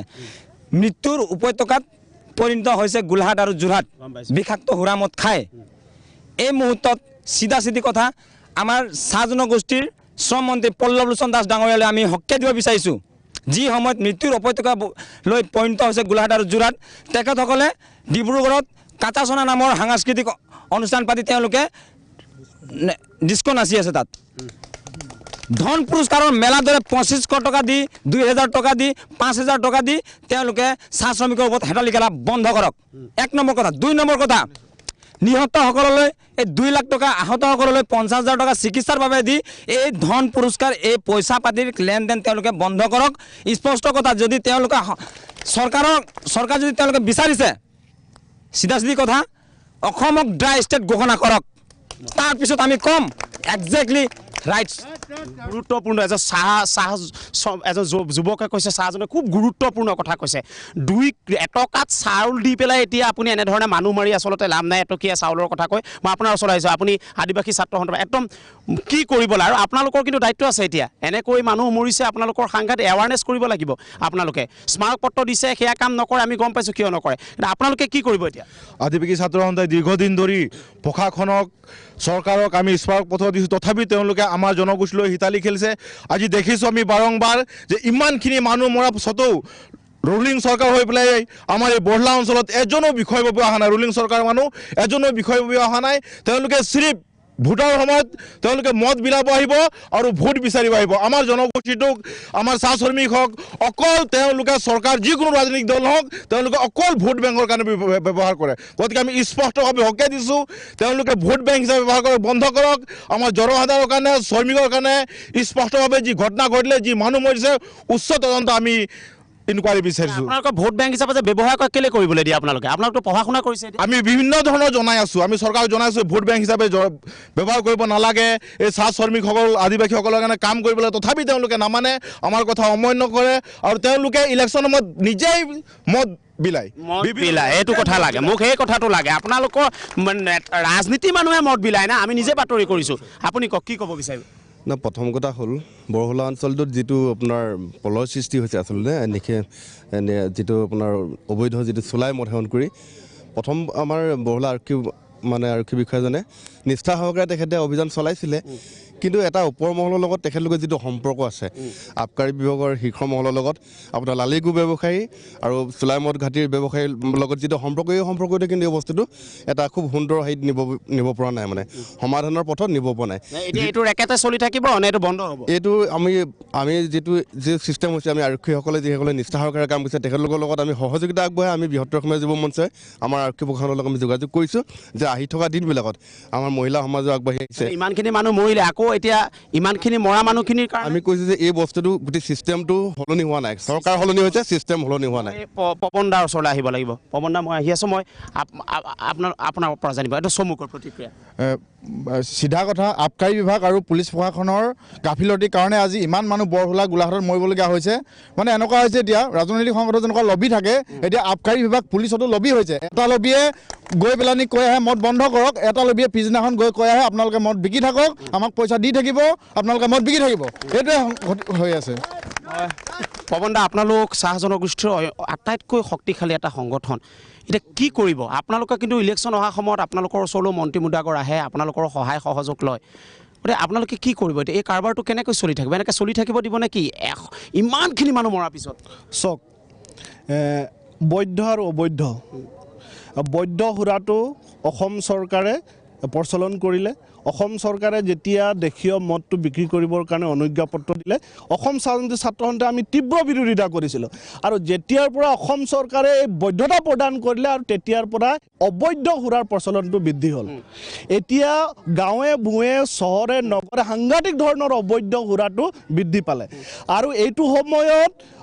যিসকল ব্যৱসায়ীয়ে তেওঁলোকে অবৈধভাৱে ব্যৱসায় চলাই আছে সেইসকলক চৰকাৰী পৃষ্ঠপোষকতাই সহায় কৰি আছে চৰকাৰৰ যিটো আবকাৰী বিভাগে সহায় কৰি আছে সেইটো কাৰণে আমি চৰকাৰক কৈছোঁ চৰকাৰে এই আবকাৰী বিভাগক নিয়ন্ত্ৰণ কৰিব পৰা নাই চৰকাৰে সম্পূৰ্ণৰূপে দায়ী হয় আৰু যিসকল মানুহ আজি মৃত্যুমুখত পৰিছে উৎপল ধন্যবাদ জ্ঞাপন কৰিছোঁ সেই দৃশ্য আমি দেখিলোঁ যথেষ্ট মৰ্মাহত হ'বলগীয়া দৃশ্য এই সমগ্ৰ ঘটনাৰ মন্ত্ৰী পক্ষৰ পৰা চৰকাৰী পক্ষৰ পৰা কি মন্তব্য দিয়া হৈছিল সেইখিনি আপোনাক প্ৰথমতে শুনাব বিচাৰিছোঁ মন্ত্ৰী চন্দ্ৰমোহন পাটোৱাৰীয়ে কি মন্তব্য কৰিছিলে ঘটনা প্ৰবাহত আমি দেখুৱাব বিচাৰিছোঁ আমাৰ নিচিনাকৈ ভালকৈ চলিব পাৰে তাৰ কাৰণে এইবিলাক আজি ব্যৱস্থা লোৱা হৈছে অধ্যক্ষ ডাঙৰীয়া সেইকাৰণে আমাৰ বিৰোধী পক্ষৰ পৰা কৈছে যে এটা সৰ্বদলীয় দল তালৈকে যাব লাগে অধ্যক্ষ ডাঙৰীয়া মই মাননীয় মুখ্যমন্ত্ৰীৰ লগত কথা পাতিছোঁ ইয়াৰ পৰা সদনৰ পৰা ওলাই গৈ গতিকে মাননীয় মুখ্যমন্ত্ৰীয়ে সন্তোষ প্ৰকাশ কৰিছে গতিকে মই মুখ্যমন্ত্ৰী ডাঙৰীয়াৰ হৈ আপোনাক অনুৰোধ কৰিলোঁ যে আপুনি আপোনাৰ নেতৃত্বত এটা তাৰিখ ফিক্স কৰি আমাৰ সৰ্বদলীয় দল এটা সেই ঘটনাস্থলী পৰিদৰ্শন কৰক আৰু আপোনালোকৰ যদি তাতে কিবা ফল্ট ফাইণ্ড আউট কৰক গতিকে মুখ্যমন্ত্ৰী ডাঙৰীয়াই এই কথাটো সন্তোষ প্ৰকাশ কৰিছে আৰু অল পাৰ্টি মানে ডেলিগেশ্যন এটা আপোনাৰ নেতৃত্বত যোৱাৰ কাৰণে মুখ্যমন্ত্ৰী ডাঙৰীয়া সন্মতি প্ৰদান কৰিছে এইখিনি জনাম গতিকে অধ্যক্ষ ডাঙৰীয়া শেষত মই ক'ব বিচাৰিছোঁ যে আমি এই যিটো বেমাৰ এই বেমাৰটো কিন্তু আমি সকলোৱে লগ হৈয়ে যুঁজিব লাগিব আমি এইটো ৰাজনৈতিক ঊৰ্ধত আমি এই কথাখিনি কৰিব লাগিব কাৰণ এই মানুহখিনি যিটো শোষিত হৈ আছে এই মানুহখিনি এনেকুৱা শোষিত হৈ থাকিব আচলতে নালাগে এতিয়া ৰূপজ্যোতি কৰ্মী কেতিয়াবা টেম্পাৰ লুজ কৰি দিয়ে কিয় দিয়ে বেচাৰা দেখি আছে কিমান দিনৰ কষ্টখিনি তেওঁ বাজাৰতে হেৰিতে থাকে বাগানতে থাকে গতিকে তেওঁৰ নিশ্চয় অলপ মনত ক্ষোভ থাকিব আৰু এই ক্ষোভটো কিয় হৈছে তেওঁৰ ক্ষোভটো কিয় বাঢ়িছে যে আমাৰ মানুহখিনি শোষিত হৈছে শোষিত সৰ্বানন্দ সোণোৱাল 2016 পৰা কৰা নহয় সেইটো ব্ৰিটিছৰ দিনৰ পৰা স্বাধীনতাৰ পিছৰ পৰা এতিয়ালৈকে শোষিত হৈ আছে গতিকে এই মানুহখিনি শোষণ আৰু বঞ্চনাৰ পৰা মুক্ত কৰি অৰ্থনৈতিকভাৱে স্বাৱলম্বী কৰাৰ কাৰণে আমি সকলোৱে এটা যৌথ প্ৰচেষ্টা ল'ব লাগিব আৰু চৰকাৰে সেইকাৰণে বৈপ্লৱিক আঁচনি এই চাহ বাগিচাসমূহত লৈছে 3 লাখ আমাৰ 2 লাখ টকা আমি দিছোঁ নিশ্চয় ৰূপজ্যোতি কুৰ্মী ডাঙৰীয়া চৰকাৰী পক্ষৰ পৰা ইমান কেজুৱেল ইমান ইৰেছপন্সিবল এটা মন্তব্য দিয়া হৈছে আপুনি কি কৰিম আপুনি আছিও বিধানসভাত আজি কিমান সন্তুষ্ট এই মন্তব্যসমূহক লৈ মই একেবাৰে সন্তুষ্ট নহয় অসমৰ ৰাইজেও সন্তুষ্ট নহয় কিয়নো যেতিয়া পুনৰ দোহাৰিছোঁ 21 তাৰিখে বৃহস্পতিবাৰে সন্ধিয়া সময়ত প্ৰথম দুজনৰ মৃত্যুৰ তাত মৃত্যু ঘটিছিল ৰাতিলৈ গৈ পেলাই মৃত্যুৰ সংখ্যা 8, 9, 10 এনেকৈ কৰি পেলাই পুৱা ভাগত আমি গম পাইছোঁ 18 জনৰ মৃত্যু হৈছিল 18 জনৰ মৃত্যু হোৱা পিছত আমি সংবাদ মাধ্যমৰ যোগেদি বা আমি দেখা পাব লাগিছিল যে এই ঘটনাটোৰ সঠিক ৰহস্য জানিবৰ কাৰণে অসম চৰকাৰৰ ফালৰ পৰা বোলে এটা টিম গৈ পেলাই হালমৰা চাহ বাগিচাত উপস্থিত হৈছে আমি দেখা নাপালোঁ এইটো হৈ গ'ল 22 তাৰিখে আমি দেখা নাপালোঁ 23 তাৰিখে আমি দেখা নাপালোঁ 23 তাৰিখে পুৱা ভাগত বহুত পলমকৈ তাত ডক্টৰৰ টিম গৈ পেলাই পাইছে তাৰপিছত আহি গ'ল কথা চৰকাৰৰ সদিচ্ছা আৰু এই ঘটনাটোক লৈ পেলাই কিমান গুৰুত্ব প্ৰদান কৰা এই কথাটো লৈ আমি যদি চাওঁ মুখ্যমন্ত্ৰী সৰ্বানন্দ সোণোৱাল ডাঙৰীয়াই পৰহি দিনাখন তেখেতে গৈছে যোৰহাটলৈ পোনপটীয়াভাৱে তেওঁ যাব লাগিছিলে যোৰহাট মেডিকেল কলেজ সকলো কাৰ্যসূচী বাদ দি ইমান মানুহ মৃত্যু হোৱাৰ পিছত তেখেতে সৌভাগ্য আঁচনি উদ্বোধন কৰিবলৈ গৈছে ফেষ্টিভেল পাতি আছে তিতাবৰত সৌভাগ্য আঁচনি উদ্বোধন কৰিবলৈ গ'ল কিন্তু 4-5 কিলোমিটাৰ দূৰত্বত বৰহলাত য'ত 27 জন মানুহ পৰহি দিনাখন মৰিছিল আজি তাৰিখলৈকে তাত 36 জন মানুহ মৰিলে সংখ্যা আৰু বঢ়াৰ আকাংক্ষা আছে সেই 36 জন মানুহ মৰা জেগাত সৰ্বানন্দ সোণোৱাল যাবলৈ সময় নহ'ল তেখেতসকলে এই চৰকাৰৰ কিমান সদিচ্ছা চৰকাৰ কিমান চিৰিয়াছ তেওঁলোকৰে বিধায়ক সাংসদ কাছাচোনা নামৰ অনুষ্ঠানটোত ডিব্ৰুগড়ত গীত গাই আছে তাত নৃত্য নাচি আছে এই চৰকাৰখন কিমান চিৰিয়াছ মন্ত্ৰী পল্লৱ লোচন দাস চাহ জনগোষ্ঠীৰ মন্ত্ৰী তেওঁ আজিৰ তাৰিখত সৰুসজাই ষ্টেডিয়ামত মুখ্যমন্ত্ৰী ফুটবল কাপ ফাইনেলখন অনুষ্ঠিত কৰিছে ফুটবল খেল এইপিনে মানুহ মৰিছে সকলো কাৰ্যসূচী বাতিল কৰি হ'ব লাগিছিল আমি কৈছিলোঁ অনুৰোধ জনাইছিলোঁ ঘটনাটো ঘটিল চৰকাৰে কৈছে যে ৰাজনীতিৰ ঊৰ্ধত গৈ প্ৰত্যেক বিৰোধী দলেও আমাক সহায় কৰিব লাগে পৰামৰ্শ দিব লাগে আমি পৰামৰ্শ আগবাঢ়িছিলোঁ তাৰ ডক্টৰৰ পৰা যোৰহাট মেডিকেল কলেজত মই একেলেঠাৰে শুকুৰবাৰে ৰাতি গৈ পাইছোঁ শনিবাৰে আছোঁ কালি দেওবাৰ আগবেলা পিছবেলা দুবাৰকৈ গৈছোঁ মই গম পাই নাৰ্ছৰ লগত পাতিছোঁ ডক্টৰৰ লগত পাতি এটাই গম পাইছোঁ ইয়াত পৰ্যাপ্ত পৰিমাণে লাইফ ছেভিং দৰৱ নাই লিভাৰত এই পয়জনটো এফেক্ট কৰে লিভাৰ ডিটৰিয়েট হৈ গৈ থাকে লিভাৰটো বচাবৰ কাৰণে ইয়াত তেনেকৈ দৰৱ নাই অসমত পৰ্যাপ্ত পৰিমাণে ডক্টৰ নাই 1-2জন ডক্টৰ আছে এতিয়া 300তকৈ অধিক ৰোগী আছে প্ৰত্যেক এজন ডক্টৰে 4-5জন ৰোগীক অন্নপতে চাই থাকিব লাগিব দৰৱ দি থাকিব লাগিব কিন্তু তেনেকৈ জানি শুনি মৃত্যুৰ মুখলৈ ঠেলি দিয়াৰ নিচিনা হৈছে আৰু আপুনি কৈছে ফুটবল কাপটো যিটো পতাইছিল নহ'লেও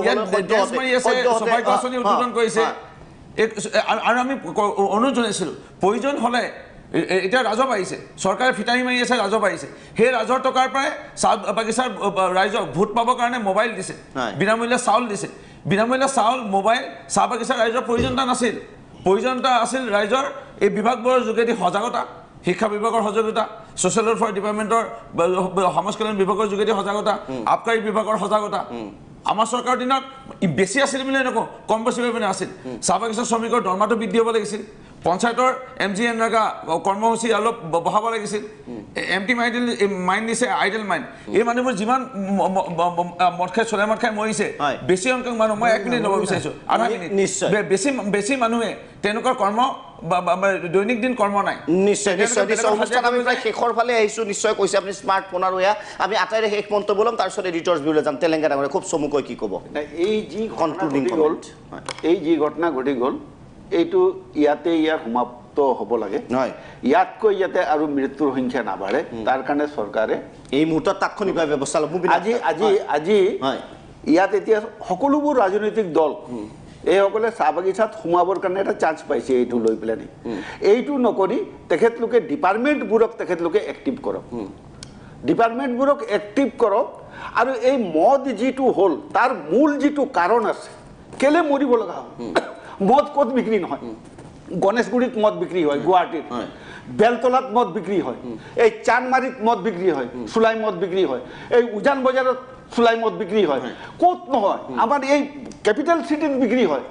গতিকে এইবোৰ নিশ্চয় তাত হৈছে কিন্তু এই যিটো তাত চুলাই যিটো তৈয়াৰ কৰিছে এই চুলাইটোত কি দিছিল কেনেকুৱা তাৰ কোৱালিটি আছিল কি বস্তু তাত দি পেলাই বনাইছিল সেইখিনি মুবিনা আক্তাৰ তৎকালীন ব্যৱস্থাৰ দাবী কৰিছে মুবিনা আক্তাৰ শেষ মন্তব্য এটা কথা কওঁ যে আমাৰ আবকাৰী মন্ত্ৰীজনে তেওঁ আপুনি জানে তেখেতে ভালকৈয়ে জানে কি হৈ আছে ঘটনাবোৰ কিন্তু মোৰ এটা কাৰণে দুখ লাগে যে বেছি ভাল মানুহৰ হয়তো আমাৰ এই লেতেৰা ৰাজনীতিত আচলতে কাম নাই গতিকে তেওঁ কাম কৰিব কোনো ধৰণৰ পদক্ষেপেই ল'ব পৰা নাই মই বন বিভাগতো মন কৰিছোঁ তেওঁ একাংশ উচ্চপদস্থ তেখেতক কোনো হেৰিয়ে নকৰে গুৰুত্ব নিদিয়ে আবকাৰী বিভাগতো সেই একেটাই কথা আৰু এটা কথা হৈছে আমি সদনৰ বাহিৰে ভিতৰে দেখিছোঁ সকলোৱে কৈছে CBI এনকুৱাৰী লাগে সৰ্বদলীয় দল যাব লাগে এইবোৰ কৈ একো লাভ নাই প্ৰথম কথা হৈছে যিকেইটা বেপাৰী কালিৰ পৰা 3টামান নাম শুনি আছোঁ লালচান আগৰৱালা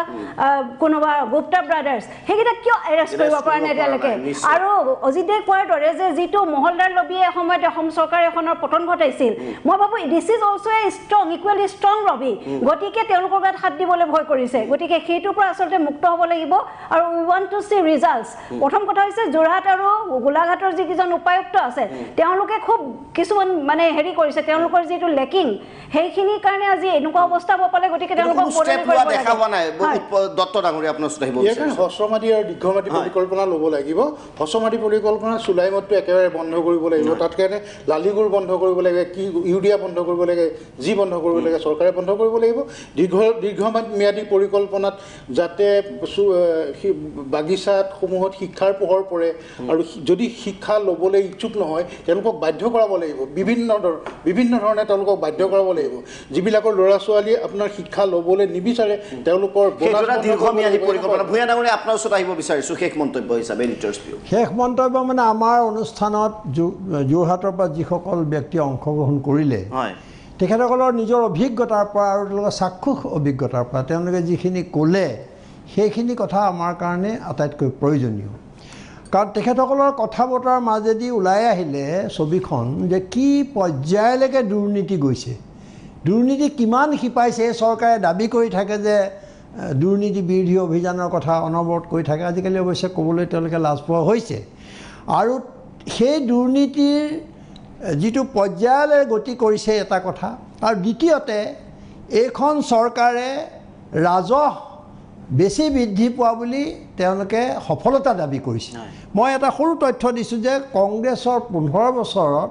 4,986.69 কোটি টকা ৰাজহ সংগ্ৰহ কৰিছিলে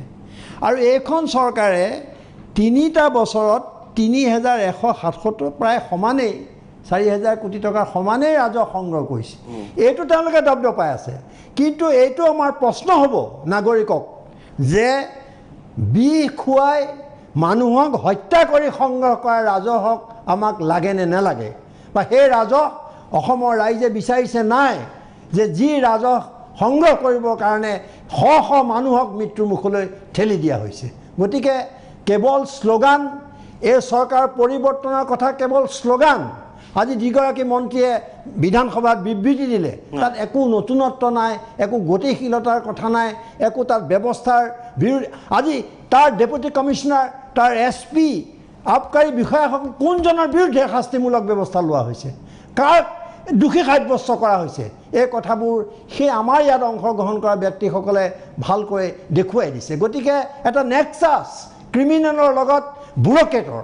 পলিটিচিয়ানৰ যিটো নেক্সাছ যিটো সম্পৰ্ক গঢ়ি উঠিছে এইটোৱে সমাজৰ কাৰণে ভয়ংকৰ কালি এটা অৰ্ডাৰ দি এটা মদ বন্ধ কৰিলেও মই ভাবোঁ এই সমস্যাৰ সমাধান নাই গতিকে কাইলৈ ৰাইজে বাধ্য হৈ আইন হাতত তুলি ল'ব আৰু তেতিয়া আমিও নিবিচাৰোঁ যে ৰাইজে